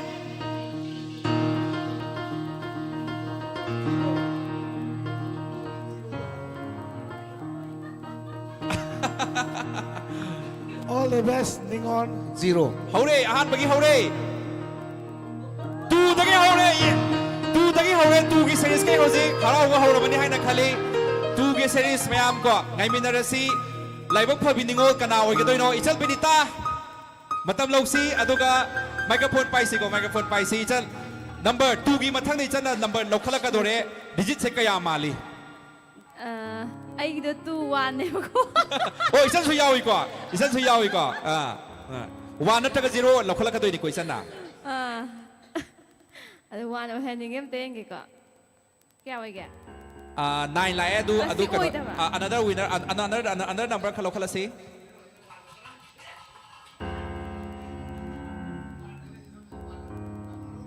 4 4 มาเลยอันตั้งยังนั่งซื้อยัง 4 4นี่ก่อน yes ไล่reject จะแค่ another เราคนละสิไอ้คุยดิจิตอามามแล้วโลกตกใจก็ไม่อามนะมุกตั้งหันมาคุกเตะโลกก็เล่งไปเอาวิรำไปไอ้คุยกิรุลกี่มาตุ้งอินะวันส่งตั้งดิจิต select ตัวเราก็ดีโลกตกใจวันไล่2 1 la kre ichal penitagi lucky ningol number se kaya no hai se mayam tak thabi udana ningchang biri bra 21084 nangi se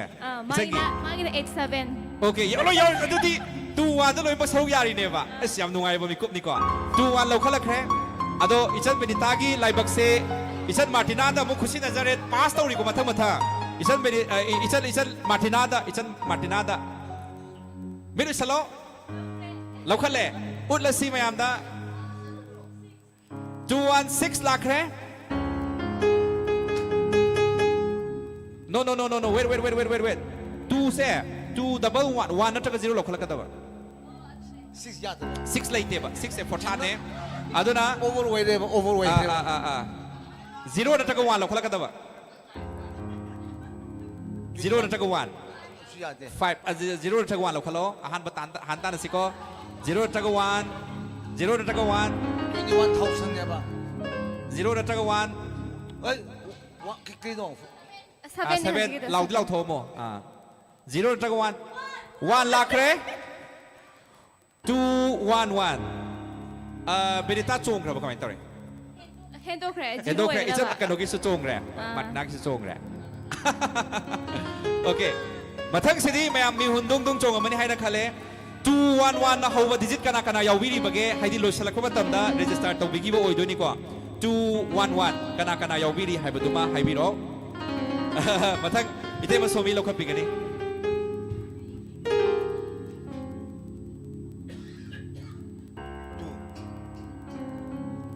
tu ni 2112 2112 lakh re 2112 khan re ko mathang last digit se valid dum oini any digit lokhak pada valid dum oigani ko last digit guru na lokhat bigani guru ruben masangwa manipur gi sanai ba tangkul folk singer ni ikai khumnazari ba guru na lokhat bigani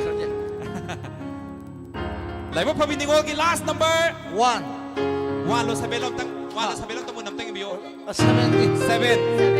ni ko soi gani ko okay आई खुद लाख चरे serial number से 21127 निको लई से ma'am ये ngasi kanano loiram dai da register to pa mi oidoni ko yahau theng ba se mamangi chahi da su yahau theng ba ama saruk yakhi yahau theng ba mai pakhi handak su yahau theng ba singi marak tagi ama yahau theng ba yarak pa su yam phai hai last day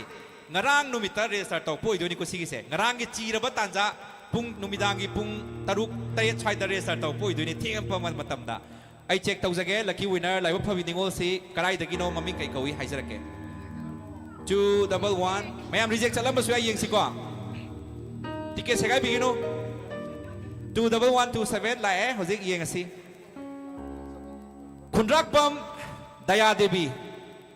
wife of or daughter of Thaunauzam Raghumani Singh aduga reject chat pa yeng jagi doini chahi 58 sure ahal niko yam nuai ahan yaur pasi yam nuai jai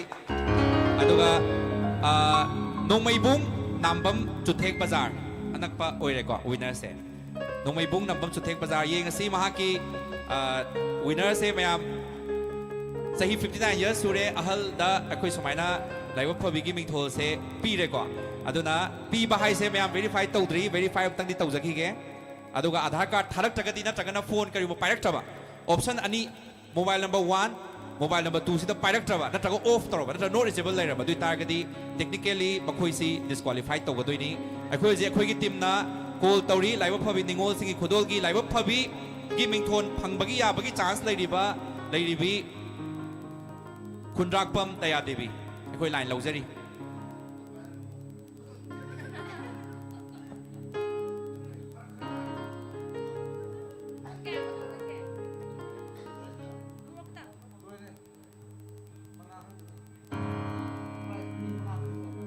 aduga price distribution si October ki date 19 da hojik ki number si chatte haina koi phone pairak te haina haibire yam daibak thibani ado another alternate number si da kari mo pairak chaba adu ta reject chatlani ꯍꯥꯏꯗꯤ ꯑꯩꯈꯣꯏꯅ ꯂꯥꯏꯐꯁꯤ ꯊꯥꯔꯤꯉꯩ ꯃꯇꯝꯗ ꯊꯋꯥꯏ ꯍꯛꯆꯥꯡ ꯌꯥꯎꯅ ꯉꯥꯏꯕꯤꯌꯨꯅ ꯍꯥꯏꯖꯕꯅꯦꯕ ꯉꯥꯏꯗ꯭ꯔꯕꯅꯤꯅ ꯃꯥꯁꯦ eligible ꯑꯣꯏꯗ꯭ꯔꯦ ꯍꯥꯏꯅ ꯈꯟꯖꯒꯗꯣꯏꯅꯤ ꯂꯥꯁ round ꯌꯦꯡꯉꯁꯤ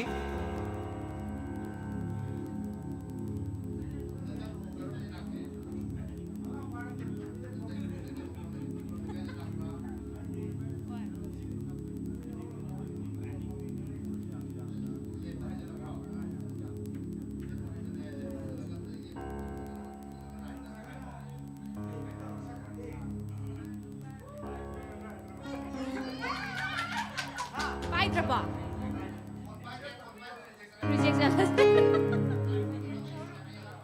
रही है वह उत्तर नहीं दे रही है कृपया कुछ समय अदो लास्ट राउंड इयाम्बर रंबीरना हाइबीबे मतुंगिना लास्ट राउंड नंबर अनिसदा अममम तंग खिंगिसे ꯑꯃꯨꯛꯇꯪꯒ ꯇꯧꯕꯤꯌꯨ ꯑꯃꯨꯛꯇꯪꯒ ꯇꯧꯕꯤꯌꯨ ꯍꯥꯏꯗꯤ ꯉꯁꯥꯏꯒꯤ इयाम्बर रंबीरगी अपाम्बा हाइबीरो गुरु रुबेनगी अपाम्बा हाइबीरो ꯋꯤꯅꯔꯁꯤꯗꯤ ꯑꯔꯨꯕꯅꯤꯗꯅꯀꯣ ꯑꯃꯨꯛꯇꯪꯒ ꯌꯦꯡꯕꯤꯕ ꯌꯥꯏꯗꯅ ꯑꯃꯨꯛꯇꯪꯒ ꯌꯦꯡꯒꯤꯁꯦ ꯑꯍꯟꯁꯨ ꯑꯣꯏꯔꯦ ꯑꯗꯒꯤ ꯍꯣꯏ ꯐꯣꯟ ꯄꯥꯏꯗꯕ ꯑꯣꯏꯔꯝꯃꯗꯤ गुरु रुबेन कमाई तौसिगे इयाम्बर बुदी चांस अमतंग पीसे है गुरु रदी अहन्नी गुरु ना हाइबदो आई इयाम्बर रंबीगा ताथो तासिन तौरगा अमतंग I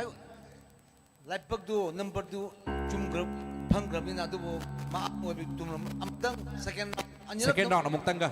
number anira phone tawre pai khat da bi dang mang khre hai bi phai na okay अनिरक तौरसी chance ओके chance ti इयाम्बर रंबीगा गुरु रुबेन गसु यामना थमोइदगी ओइना टच तौबनिको याम नक्नबनि दुना यामना हाइबीबा गुरु रुबेन असु दुम याबिरे हन्ना थागचरी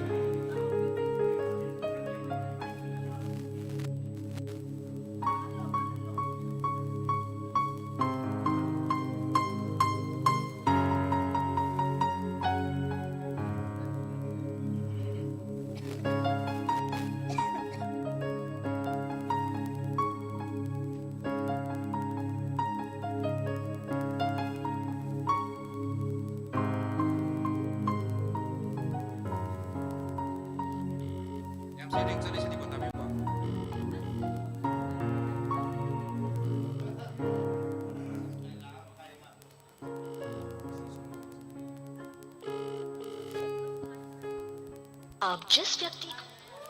सुमाई तौरसे याबा लकी विनर से अनदर खन तारे मयाम तक एनर्जी हापकत पिरो मयाम के याबा लौजरगा अनदर विनर खन्नबगी तांजा लौमिनर से अखोगी रूल दे यामना हक्चिन इजबनी लाइव थारिंग मनुंग द कॉल तौबा पाइबियु हाइना यामना हक्चिन इजबनी अनदर एनर्जी लाए अदुगा याबा रबीर अहानबदा लखत पिरनी उंगाई बिरो अमु हापसन बिर से हाने नंबर दो मिक्स तौगिनी को मिक्स तौखिदे को बेनिता मिक्स तौखिदे को ओके याम्बर रंबीर दे हौबै मो तारोय बसिमदी गुरु रुबेन दे हौरसे गुरु रुबेन दे हौजरगे गुरु रुबेन दे फर्स्ट डिजिट लौखमिनरसे फर्स्ट डिजिट लास्ट डिजिट तो निको लास्ट डिजिट निको मनिंग दगे हौबा यस मनिंग दगे हौबा गुरु रुबेन न मनिंग दे चिखतपिरनी थवाय हक्चांग यावना चिखतपिरनी गुरु रुबेन ने निखाइबिरी गुरु रुबेन असी सही सकतसु यारे गुरु रुबेन परफॉर्म तौबसे am पेंजरे लास्ट डिजिट से 6 लाख है लास्ट डिजिट 6 लाख है लास्ट सेकेंड डिजिट इतने में सोमी लास्ट सेकेंड डिजिट अमतंग चिखतपिगनी याम थवाय हक्चांग यावना चिखतपिरी नंबर 8 लास्ट सेकेंड डिजिट से नंबर 8 लाख है लास्ट थर्ड डिजिट अदुगा मयाई इचन मार्टिना ना मयाई द लैबिरीबा इचन मार्टिना ना third super digit last third digit मयाई की डिजिट लौखत पिरकनी 1 निको चुमिको मनिंग दगी ओंखलकपदा मयाम 681 अदुगा इचन बेनिता लाई श्रमना नंबर अमा लकी विनर निको नंबर 2 याम्बर रंबीरना हौजिक लौखलकदोब नंबर से 0 नत्रगना 1 0 नत्रगना 1 लौखलकदोब 2 दी याद्रे 0 नत्रगा 1 लौखलपदुना lucky winner ओगेदोबा 0 नत्रगा 1 लौखपिरो याम्बा 2 the याररोय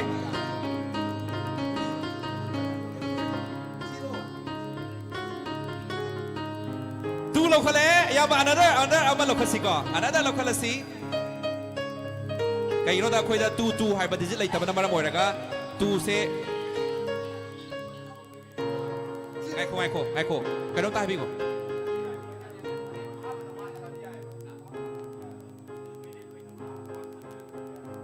nati akom bagido kano neba nati ani subada maning dagi lakpanina ani subasi digit se 2 lay greba adu duna valid oi daba hai tare 2 na lok tau greba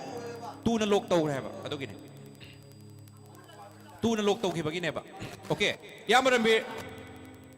akhoi di one time lokhat sabada lok tau jabani duna su khatang akhoi masel marakta adu yeng biri myam su ngawrang ani ko yaba karama digit lai ai yeng ase 1 maliko 1 mayam yeng ase digit se 12186 kanano yeng ase ko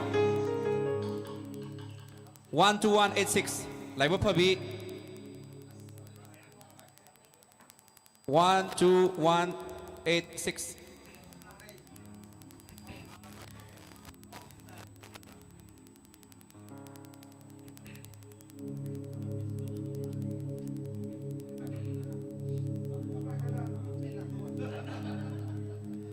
Handa kisimadi pakhala kadau maliko mobile number se yam nauba yam active oiba mobile number maliko chahi se handa kisina mo ngasai do ahan phawre handa kisimadi chahi kulhum doi su dangai ri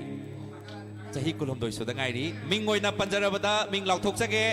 oiba ya bagi chances yam wang laba ningol number 12186 aduga oibagi chances leiriba koi mingsi laiba phabi oibagi mingthol phangba yarabagi chances leiraba ningol ase gi maming naubi yumlembam aduga wife of haina mana thawai hangchang yauna ibire Aadhaar da mana kariumba daughter of to the mana wife of kainga panjalamba oiraba adu tardi disqualified direct chatoi ni ko aduna naubi yumlembam wife of Khumanthem Punsiba mahak yum kai pale chahi kulhumdoi aduga napattagi sisudum adum red zone ne adum haidi imphal manungdagi di oidre khatak lapthorokpa ichilau singi maraktagi chaliche singi maraktagi sumaina ekoi kai haidi ichal hai tare chahi kulhumdoi khatang ngai ribani na ko ichal laga sumaina ga haidi layu phabagi khangalak pasida yarak pasi yam nungai ko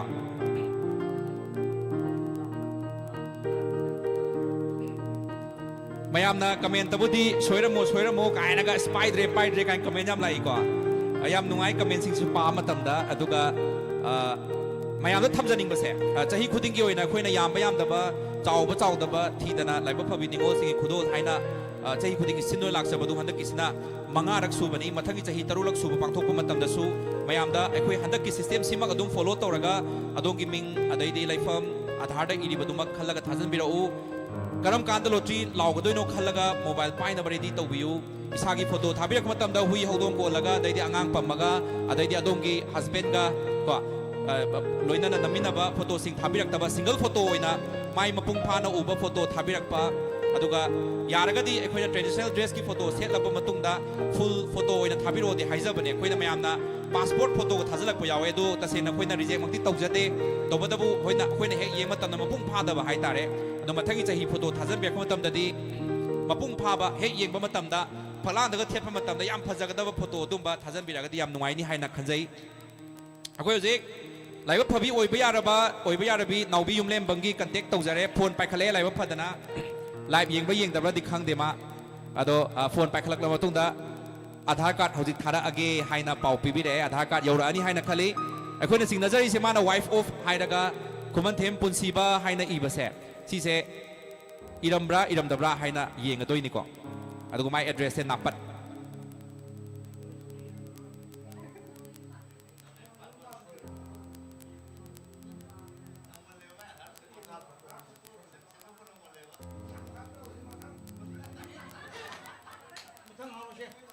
sumai tawe mamangi se mayamda ai sengdok chage ko na ma ki je Aadhaar card thare mai mamingda lei se yumlem bam naubi chanu na lei ko a thaja lei se naubi yumlem bam na thare adu nga sai na haijab chingna jab do aina adu chumme ko daughter of the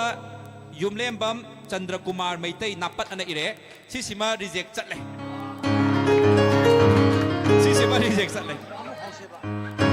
anak ti yamara video horose anak ti ko khai bi se ko laiba phabi niwo sing khudol chakri tauri nga saide chakri taude adak chakri tauri one of the most luckiest ne khalaka doise arai banate manipur pumbadagi niwo sing na saruk yaba red zone relief center adaidi imphal manungi mafam sing aduga imphal gi akobe lai mafam sing thingkhong sing ya da lai bai chilau sing chali che sing ꯃꯅꯤꯄꯨꯔꯒꯤ ꯃꯄꯥꯟꯗ ꯂꯥꯞꯅ ꯇꯥꯝꯅ ꯆꯠꯈꯤꯕ ꯏꯆꯜ ꯏꯆꯦꯁꯤꯡ ꯄꯨꯝꯅꯃꯛ ꯁꯔꯨꯛ ꯌꯥꯔꯛꯂꯤ ꯀꯔꯤꯒꯨꯝꯕ ꯃꯥꯏ ꯄꯥꯛꯇꯅ ꯁꯔꯨꯛ ꯌꯥꯗꯅ ꯂꯛꯀꯤ winner ꯑꯣꯏꯔꯒꯗꯤ ꯁꯅꯥꯒꯤ ꯂꯤꯛꯁꯤꯒꯤ ꯃꯄꯨ ꯑꯣꯏꯔꯒꯗꯤ ꯑꯩ ꯐ꯭ꯂꯥꯏꯠ ꯇꯤꯀꯦꯠ ꯀꯛꯑ ꯊꯣꯛꯂꯛꯀꯅꯤ ꯍꯥꯏꯕꯒꯤ ꯀꯃꯤꯠꯃꯦꯟ ꯄꯤꯔꯕ ꯃꯇꯨꯡꯗ ꯃꯤꯡ ꯆꯜꯂꯛꯈꯤꯕ ꯉꯥꯛꯇꯅꯤ ꯏꯌꯥꯝꯕ ꯑꯍꯥꯟꯕ ꯗꯤꯖꯤꯠ ꯂꯧꯈꯠꯄꯤꯔꯁꯤ ꯏꯌꯥꯝꯕ ꯔꯕꯤꯔ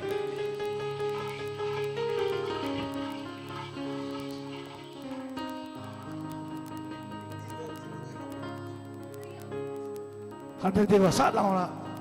ꯃꯥꯟꯅꯗꯕ ꯅꯝꯕꯔ ꯅꯣꯡꯃꯥꯜ ꯑꯍꯥꯟꯕ ꯅꯝꯕꯔ 2 ꯂꯥꯛꯈ꯭ꯔꯦ ꯃꯤ ꯌꯥꯝ ꯌꯥꯝꯗꯕ ꯂꯤꯁꯇꯤꯀꯣ 2ꯁꯦ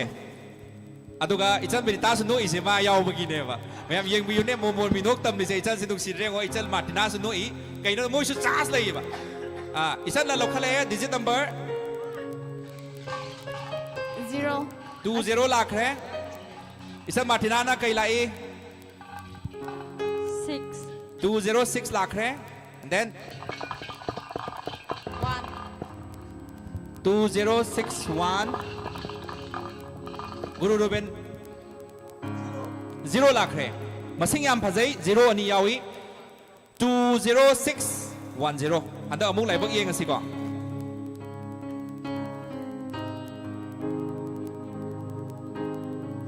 20610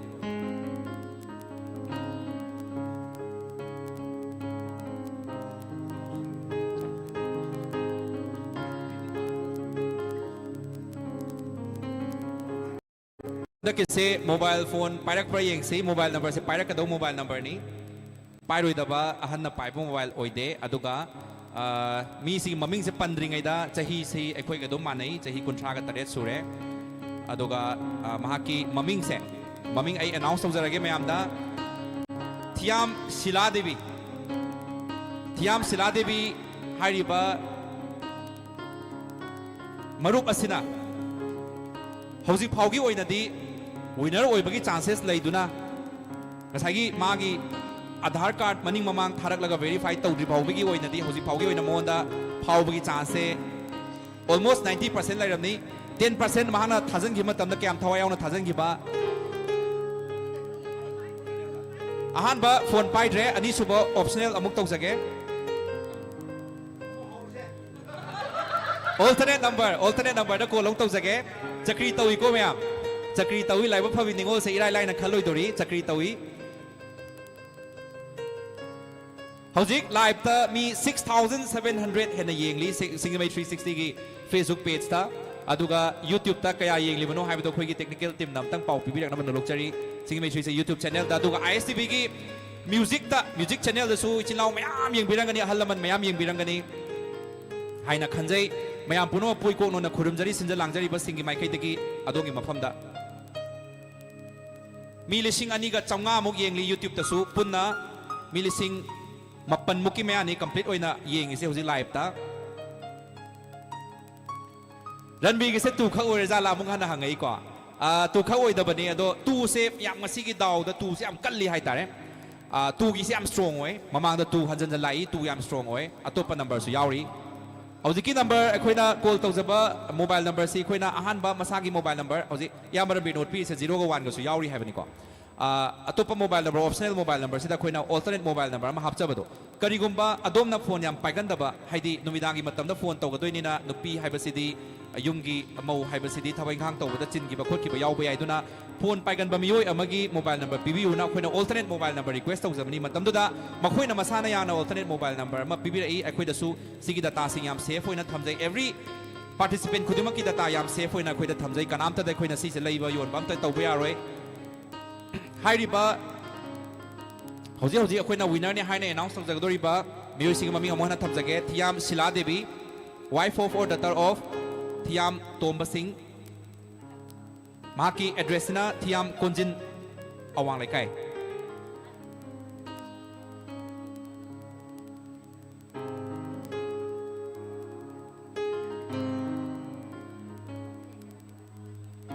अखोइना मैम 5 minutes पी बने दारबे गुरु हाइदी मनाव पासी बुदी फोन पाइखले बहुजिकी हाइरिबा विनर सिगी अदो मनाव पासी मा लंबी द लई हाइबको अदो मिनिट मंगागी मनुंगदा यरोक्ट्रगदी हाइदी आधार से थारक्ट्रगदी डिस्क्वाली अखोइगी रूल की मतुंगिना 5 minutes मुक्ति हाइजैबा ꯑꯗꯣ ꯀꯃꯥꯏꯅ ꯇꯧꯁꯤꯒꯦ ꯍꯥꯏꯕꯗꯣ ꯑꯣꯖꯥꯁꯤꯡꯅ ꯏꯌꯥꯝꯕꯁꯤꯡꯅ ꯑꯝꯇꯪ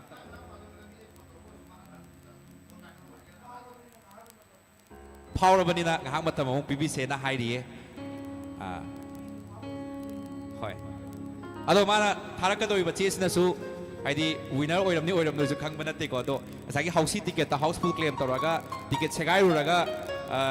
ꯀꯩ ꯍꯥꯏꯗꯤ ꯇꯤꯀꯦꯠꯇꯣ ꯑꯃꯨꯛ ꯁꯝꯅꯔ ꯀꯛꯄꯒꯤ ꯐꯤꯕꯝꯅꯤ ꯍꯧꯖꯤꯛ ꯂꯥꯛꯏꯁꯦ ꯃꯌꯥꯝꯒꯤ ꯊꯃꯣꯏ ꯍꯟꯖꯟ ꯍꯟꯖꯟ ꯁꯦꯒꯥꯏꯈ꯭ꯔꯕ ꯃꯇꯨꯡꯗ ꯍꯟꯖꯟ ꯍꯟꯖꯟ ꯐꯣꯠꯆꯟꯕꯒꯤ ꯃꯃꯤ ꯑꯩꯈꯣꯏ ꯃꯌꯥꯝ ꯄꯨꯟꯅ ꯎꯃꯤꯟꯅꯔꯤ ꯃꯌꯥꯝ ꯌꯦꯡꯕꯤꯔꯤꯕ ꯃꯌꯥꯝꯅꯁꯨ ꯑꯗꯣꯝ ꯑꯗꯣꯝꯁꯤꯡ ꯑꯩꯗ ꯐꯥꯎꯔꯒꯗꯤꯀꯣ ꯍꯥꯏꯅ ꯈꯨꯠꯇꯨꯝꯅ ꯁꯨꯔꯒ ꯐꯥꯎꯕꯤꯔꯤꯕꯁꯤꯡ ꯑꯩꯈꯣꯏꯁꯨ ꯄꯥꯔꯇꯤꯁꯤꯄꯦꯟ ꯑꯃ ꯑꯣꯏꯖꯔꯤ ꯑꯩꯈꯣꯏꯒꯤ ꯐꯦꯃꯤꯂꯤ ꯃꯦꯝꯕꯔꯁꯤꯡ ꯑꯩꯒꯤ ꯏꯆꯦꯁꯤꯡ ꯏꯆꯜꯁꯤꯡ ꯄꯨꯝꯅꯃꯛ ꯌꯥꯎꯔꯤ ꯑꯗꯣ ꯑꯩꯈꯣꯏꯒ ꯂꯣꯏꯅꯖꯔꯤꯕ ꯅꯤꯌꯔ ꯑꯦꯟ ꯗꯤꯌꯔ ꯋꯥꯟꯁꯤꯡ ꯑꯩꯈꯣꯏꯅ ꯇꯥꯛꯄꯤꯗꯨꯅ ꯇꯝꯕꯤꯗꯨꯅ ꯍꯥꯞꯆꯜꯂꯣ ꯐꯥꯎꯔꯒꯗꯤ ꯇꯪꯈꯥꯏ ꯇꯪꯈꯥꯏ ꯌꯦꯟꯅꯁꯤ ꯀꯥꯏꯅꯒ ꯍꯥꯏꯈꯤꯕ ꯃꯌꯥꯝ ꯂꯩ ꯍꯥꯏꯇꯥꯔꯦ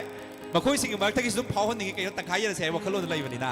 ꯑꯗꯣ ꯍꯧꯖꯤꯛ ꯐꯥꯎꯒꯤ ꯑꯣꯏꯅꯗꯤ ꯐꯥꯎꯔꯛꯇ꯭ꯔꯤ ꯗꯥꯎ ꯌꯥꯗꯕ ꯍꯥꯏꯒꯗ꯭ꯔꯥ ꯑꯗꯣ ꯃꯌꯥꯝꯗ ꯊꯝꯖꯅꯤꯡꯕꯁꯦ ꯑꯩꯈꯣꯏꯗꯤ ꯃꯌꯥꯝꯒꯤꯅꯤ ꯑꯃꯅꯕꯨ ꯐꯥꯎꯔꯁꯨ ꯆꯞ ꯃꯥꯟꯅꯩ ꯑꯗꯨꯅ ꯀꯅꯥꯒꯨꯝꯕ ꯂꯥꯏꯕꯛ ꯐꯕꯤ ꯑꯃꯅ ꯐꯥꯎꯔꯒ ꯂꯥꯏꯕꯛ ꯐꯕꯤꯒꯤ ꯃꯤꯡꯊꯣꯜꯁꯦ ꯂꯧꯈꯤꯕꯁꯤꯅꯦ ꯑꯩꯈꯣꯏꯅ ꯄꯥꯝꯖꯔꯤꯁꯦ ꯄꯨꯛꯆꯦꯜ ꯁꯦꯡꯕ ꯑꯃꯅ ꯁꯣꯏꯗꯅ ꯂꯥꯏꯕꯛ ꯐꯕꯤꯒꯤ ꯃꯤꯡꯊꯣꯜꯁꯦ ꯐꯪꯒꯅꯤ ꯍꯥꯏꯕꯒꯤ ꯑꯆꯦꯠꯄ ꯊꯥꯖꯕ ꯊꯝꯖꯔꯤ ꯑꯗꯨꯒ ꯑꯩꯈꯣꯏꯅ ꯍꯧꯖꯤꯛ ꯉꯥꯏꯖꯔꯤꯁꯦ ꯊꯤꯌꯥꯝ ꯁꯤꯂꯥ ꯗꯦꯕꯤꯒꯤ आधार card मनिंग ममांग थाबिरकपदुनी माकी wife of or daughter of Thiyam तोंब Singh अदुगा मागी एड्रेस से थियाम कोंजिन अवांग लेकाई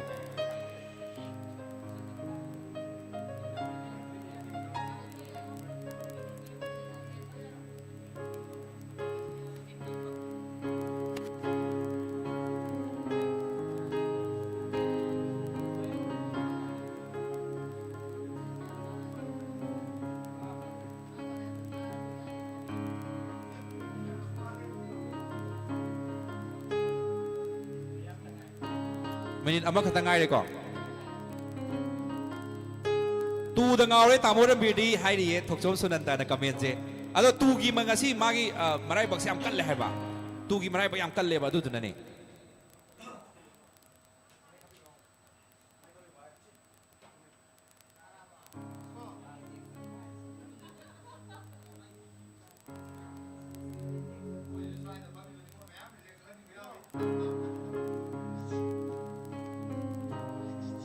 मयाना कमेंट सेक्शन दा मिनि मंगा फारे हाइना हाइबिरकबुदि यावरिको अखोइगी थमजबा अखोइगी रूल से एक्टिव ओइबियु हाइजबनी अमा बोइरो थवाई हक्सांग यावना आई लाइबा फबी ओइदबा यादे हाइबगी थमोइदा खल्लगा अदुगी इहुलदुने अखोइनि काई खुमनबो उतलगा लाइबा फबी निंगोलना थमजगदोइसे अदो ngасai अखोइना रूल थमजरिबा सिगी वांगमदा अखोइना तौजरिबा लाइव असिगी मतम चाना कॉल पाइखत पिरक्तबा अदुगा मतम चाना अखोइगी फोन से रेस्पॉन्स पिबिरागा आधार कार्ड थाबिरक्तबा हाइबसे कोइ सिंजे लांजरिबसिंगी माइकैदगी सुतंग नुवाइतबा फाउजे हाइदि अखोइना सिंजरिबसि मतिक चाद्रब्रा हाइना सुम वाहंगसे दुम हंगजरकपा हाइतारे अदुना ngaimiनसि थारक्के हाइबा माली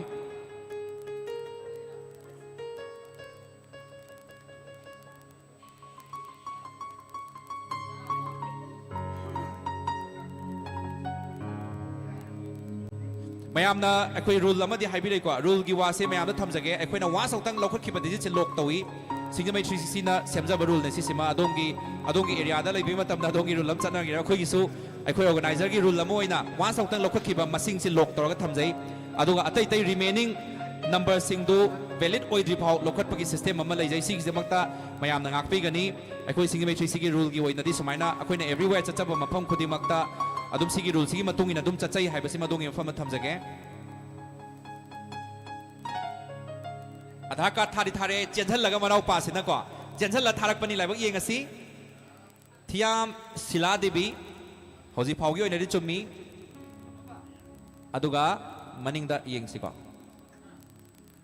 थियाम कोंजिल अवांग लेकाई चुम्मी अदुगा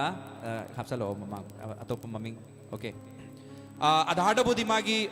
वाइफ ऑफ द तरफ से हापते तवदबो खोइना अयाबा पिजै हाइदि आधार यावदबो इतारदि कंप्लीट अदुम तौसनबिरो हाइबगी अयाबा अदुम पिजै दुना ngасigi अखोइना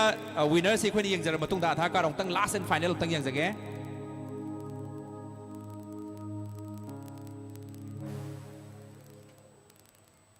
ओके हौजी लैबा थारैबा इन्फॉर्मेशन सिगी मतुंगिना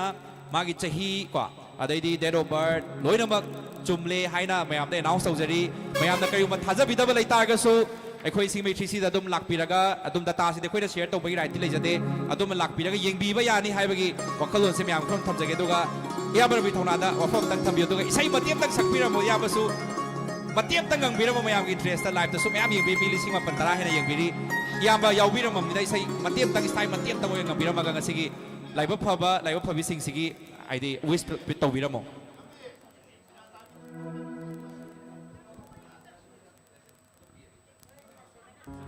check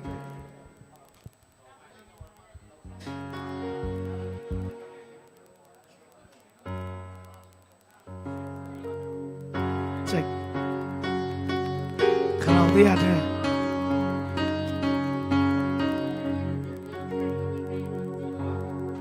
Fajeda Fakseda Junaida Na chum se mai thonga Menglava thavalgi manganda Mai thong thambal henjari Murava samlanga na chomna tanjari Pukningi pauko chali Minog loinava medyenga Fajeda Fakseda Junaida Na chom se mai thonga Lamdam segi ningon oi puna maktai gi mai kai degi kumsi sahi gi ningol chago bagi ai proposal bijari ningol bi puna ma nungai ai bi marang kai ba wa ta ba da ba punsi nung sang bo bi u hai na ai gi mai kai degi ai proposal thamjari puna pu थागतचरी यामर बे थोना हन हन थागतचरी यामर बेगी timing लौजा बोइना timing याम सोमना कदम तक लेंथोक पिरकनी दोगा यामर बेगा ngasi kai haini यामर बेगी emergency थबा अमा लैबनी ngasai de chokoina phara thamjare mayamda akoina ngalingai de hauna akoina ngasi lakpina bana haijaru matamda harau ro yabirakpane khoi chal sonia subject sabam khoi stage ta nakan ngasi gi white color gi samta election bigani doga adum changhalo mai adum changhalo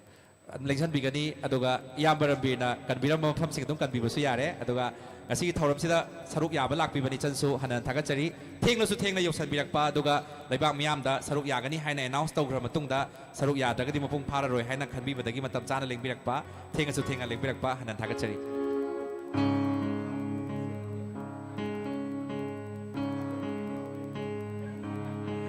bathang ichal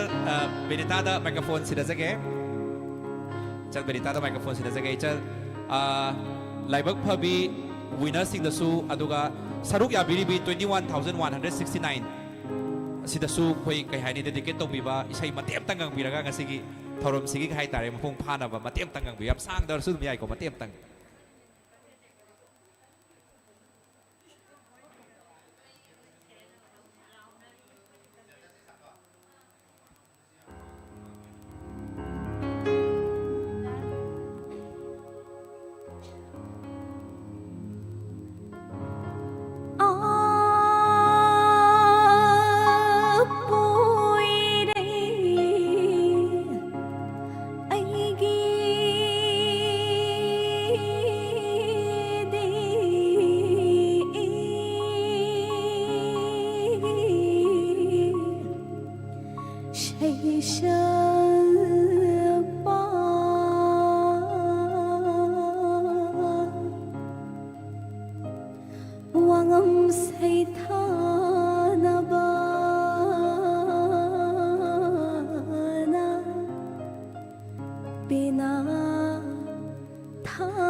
yam fazare yam tena yamna mapung phana ichalna thogal tawbiramne mathangdi ichal matna komda ai sei khanau budi nungai te hai ko tuisu ai dei chanda request atawjaning ba ma lei haidi isangi music pudi ai yamar bi sankar leire track kai kam ma kapta mathau ta de sai sai chal dai na request tawjaga doise isanna everywhere chal pamatamda sakpi ba isai ichalgi isai budi mayam lei ningol chako bi isai su lei ko anda ki ningol chako bi isai su dum khodol tambi ga doini ado ningol chako bi isai di sa aro di hai roi tawbadabu akoina mayam gi kai haine khoi ichal su kom jati gi ichal ni ado ichal na su mayam da tamgi ibung haina sakpa isai si mayam su pam nei hai tare akoina sau matam da ta mapung pharoi ichal benita na sakpa su mapung pharoi no ado ichal sonia na sa se ta mapung pharoi hai tare aduna ichal martina na matiam tang style matiam tang ngangbiram na ba haizari Thank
you. yam nungai re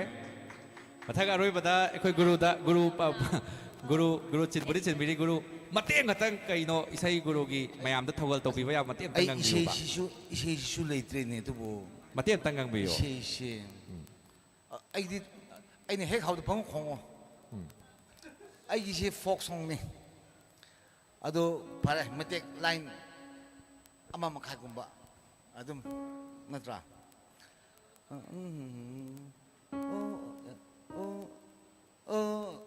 어떤 떨어세. 무시 이세지 닝올 기 라이박 허비 닝올 신기 구돌 하비나 누비 기다 체탑도 웬 떨어게. 할로. 시디 만 크라페 저기 해. ngala wang shon la ini zatusa ngala wang shon la ini zatusa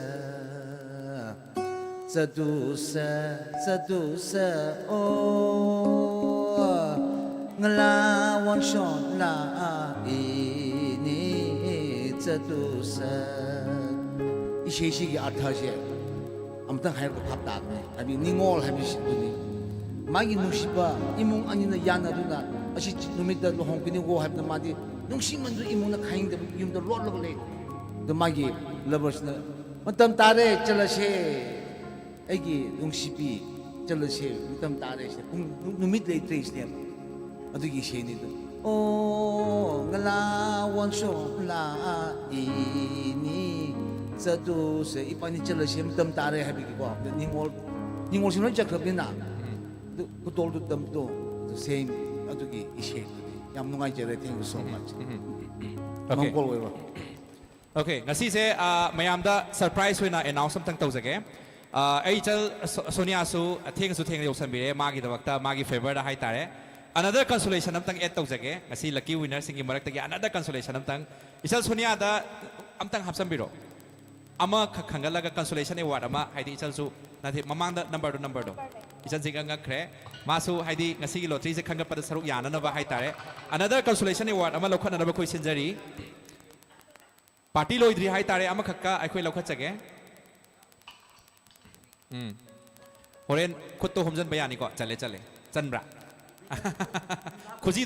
दो याई को खुजी दो याई another consolation award ama akhoi lokha chage aduga hariba consolation award sigidi akhoi proof loroi just asagi cross check tawroi ko just akhoi na sonia gi chal sonia na matam chana ma program ma achin ba ma kai thopiram laga chenbirak bane ba ko ado akhoi na mahaki da makta khanjaraga hai ta akhoi gi program ka ada sudum promote tawmina bani support tawmina bani chal sina sudum mahaki interest ta aduga manipur miyam gi interest hai tare another winner amaga akhoi khangat chage winner have the consolation number 5 Isal Sonia de ahamba lokhala se digit number 1 lokha se karamba lokha si ge yengsi ahamba digit lokha si anyone khra ungkhai ro khra kana ungkhai ro khra kana ungkhai ro yeng da vida ko digit kya lai yengasi okay 0 lakh re ngasai de 0 lakh to bani ko hojik 0 lai ahan bagi se ahan bagi 0 lakh re yes 0 lakh re then okay guru ruben na subthok pire mamai do camera do u na ba hai tar isal benita na ma lokhala ka dore 7 lokhal kre then mathang da chal martina lokhala is 070 number yam phajari hoji phaugi hoina ite ma somi na kya lokhala 4 lamu kan da 1 mali adu isu naksal kan da 4 oirame guru ruben na kya lokhala 9 oidoi ne guru makha da chingi itadi hojiki consolation winner se 07049 se ai detail haijar ke sigi di verify to zaro ko khoina haidi additional loina sum hapcha bani to kari ma soira maga so khoi ngasi program se tension na bhona rak ma hai tare 7049 okay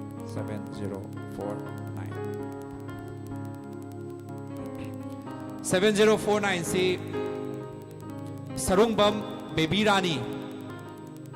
Y44 daughter of Sarungbam Manaraman Singh aduga chahi yankhai ga nithoi sui ko ahal oi bani aduga address na Kaisam Thong Maning Longjam Lairak Irom Pukri Mapal Imphal so maina khoi gi another winner ama haidi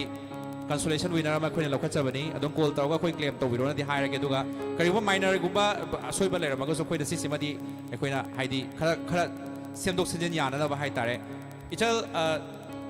sonia da mic am tang khusina jage chal thing na matam chana yoksan bire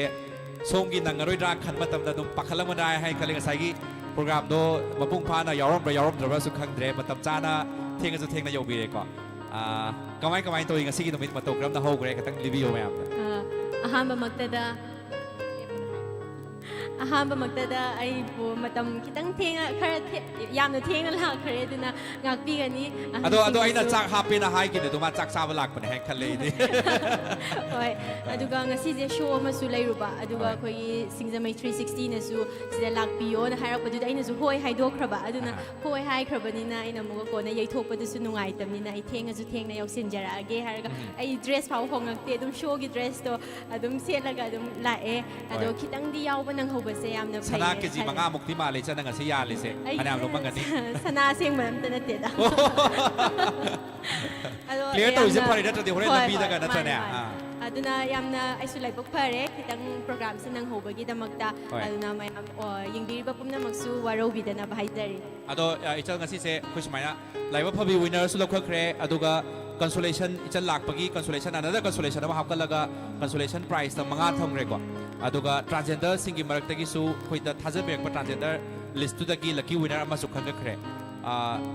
aduga khwaidagi important oibasi laiba phabi ningol gi mingthol phanglabi se sisi masu khanga khre hai tare ado isal labudi hoi nangbudi nang hodri su mayam changdana program gi matam budi lepadi yadam mayam changna khanre ado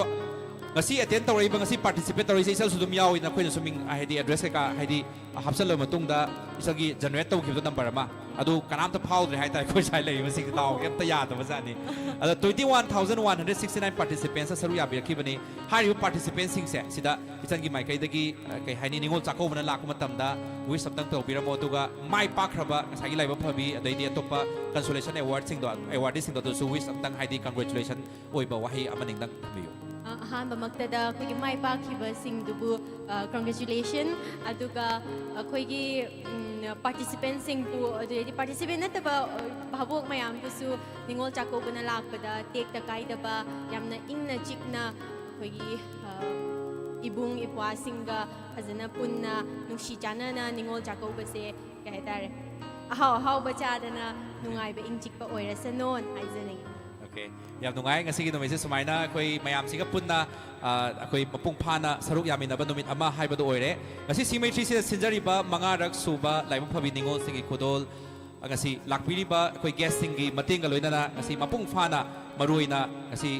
haki mangda koi thoram amagi damakta mangjil thana chenbi graba agi yamba rabi thona ngasi gi thoram lengbirang blabigi damakta su koi sinja langjari basingi maikai dagi hanna hanna thagarpa phunokchari loinana ngasi gi di one of the most senior artist amoin election biriba koi guru Ruben Masangba na su ozana su matam chana lakpiba aduga loyo phauba lebi duna ngasi gi thoram masiu mapung phahan bibagi damakta ojabu su hanna hanna thagar phunokchari loinana manipurgi folk ki lamda machin tukhalakli bi do mayam su thoido hedona all over India da mahaki khonjel tanan nin khibi folk singer aigi chal benita lai samna su matam chan leng biak tuna ngasi gi thoram mapung phahan biramba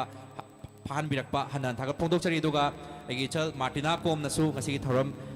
kai haini aroiba mikupta aina ichal se laktaba yade haina khudakta haijiru matamda ichal sinasu soidana saruk yagani ibungna haraga bu kedoi saruk yaroi dono haibagi wakhalona mangjil tharaga saruk yaba lakbiba matam chana yobirakpa ichal Martina kom hana thagachari duga loisalakpada aigi ichal Sonia Samjet Sabam achinba kayama kai thokpiraga symmetry sinabu hai tagadi no haidabida yes haibirakpa achinba kayama leire haiga su ngamoida phemoita su kana gumba khadani no haiga damne ado akoida akoina yes haibirakpagi damakta duga ngasigi program se thengla su thengna lakpibagi damakta duga consolation khara haidi consolation ama su lokhapiraga ngasigi thoram mapung phahan bibagi damakta su hanna hanna thagatpa phondokchari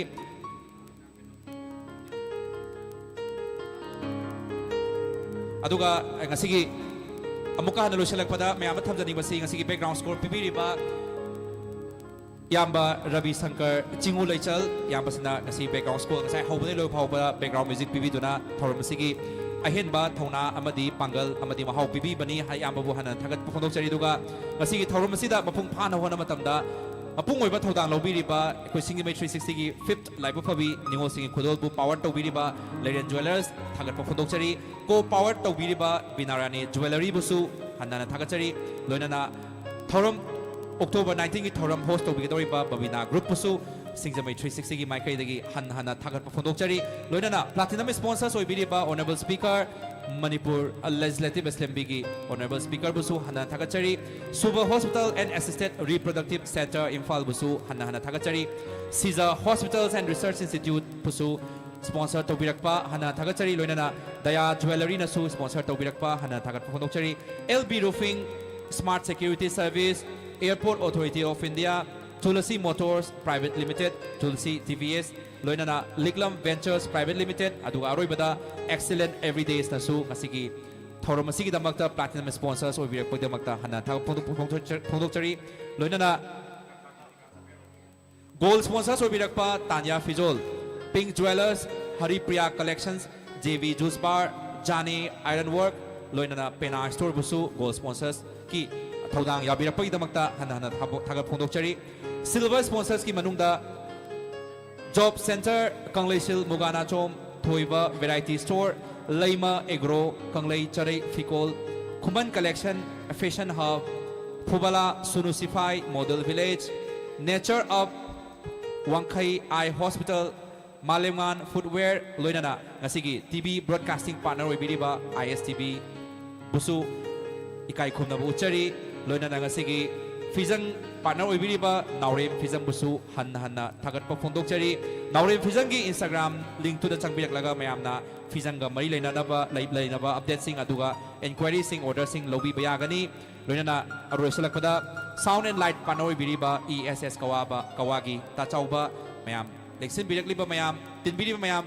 lakpiramba mayam ngasigi thorom mapung phan birapa mayam yengbiri mayam share tobiri mayam comment tobiri mayam bu singjamai sri mai kai digi amuka hanna thagat phadok charega ngasi leksin biriba technical team singjamai sri leksin biriba mipung khudima pu ai sagi admin gi mai kai digi hanna thagat phadok chabaga loinana ngasi gi program asi loisinjanaba gi tanja lojage ISTV music yengbiriba Singjamai 360 की YouTube channel yengbiriba amadi Singjamai 360 की Facebook page yengbiriba kai khum nazariba ichil lau sing ichal che sing mayam punom baktagi kaina nabagya thangni jari amuka hannai koknona khuram jari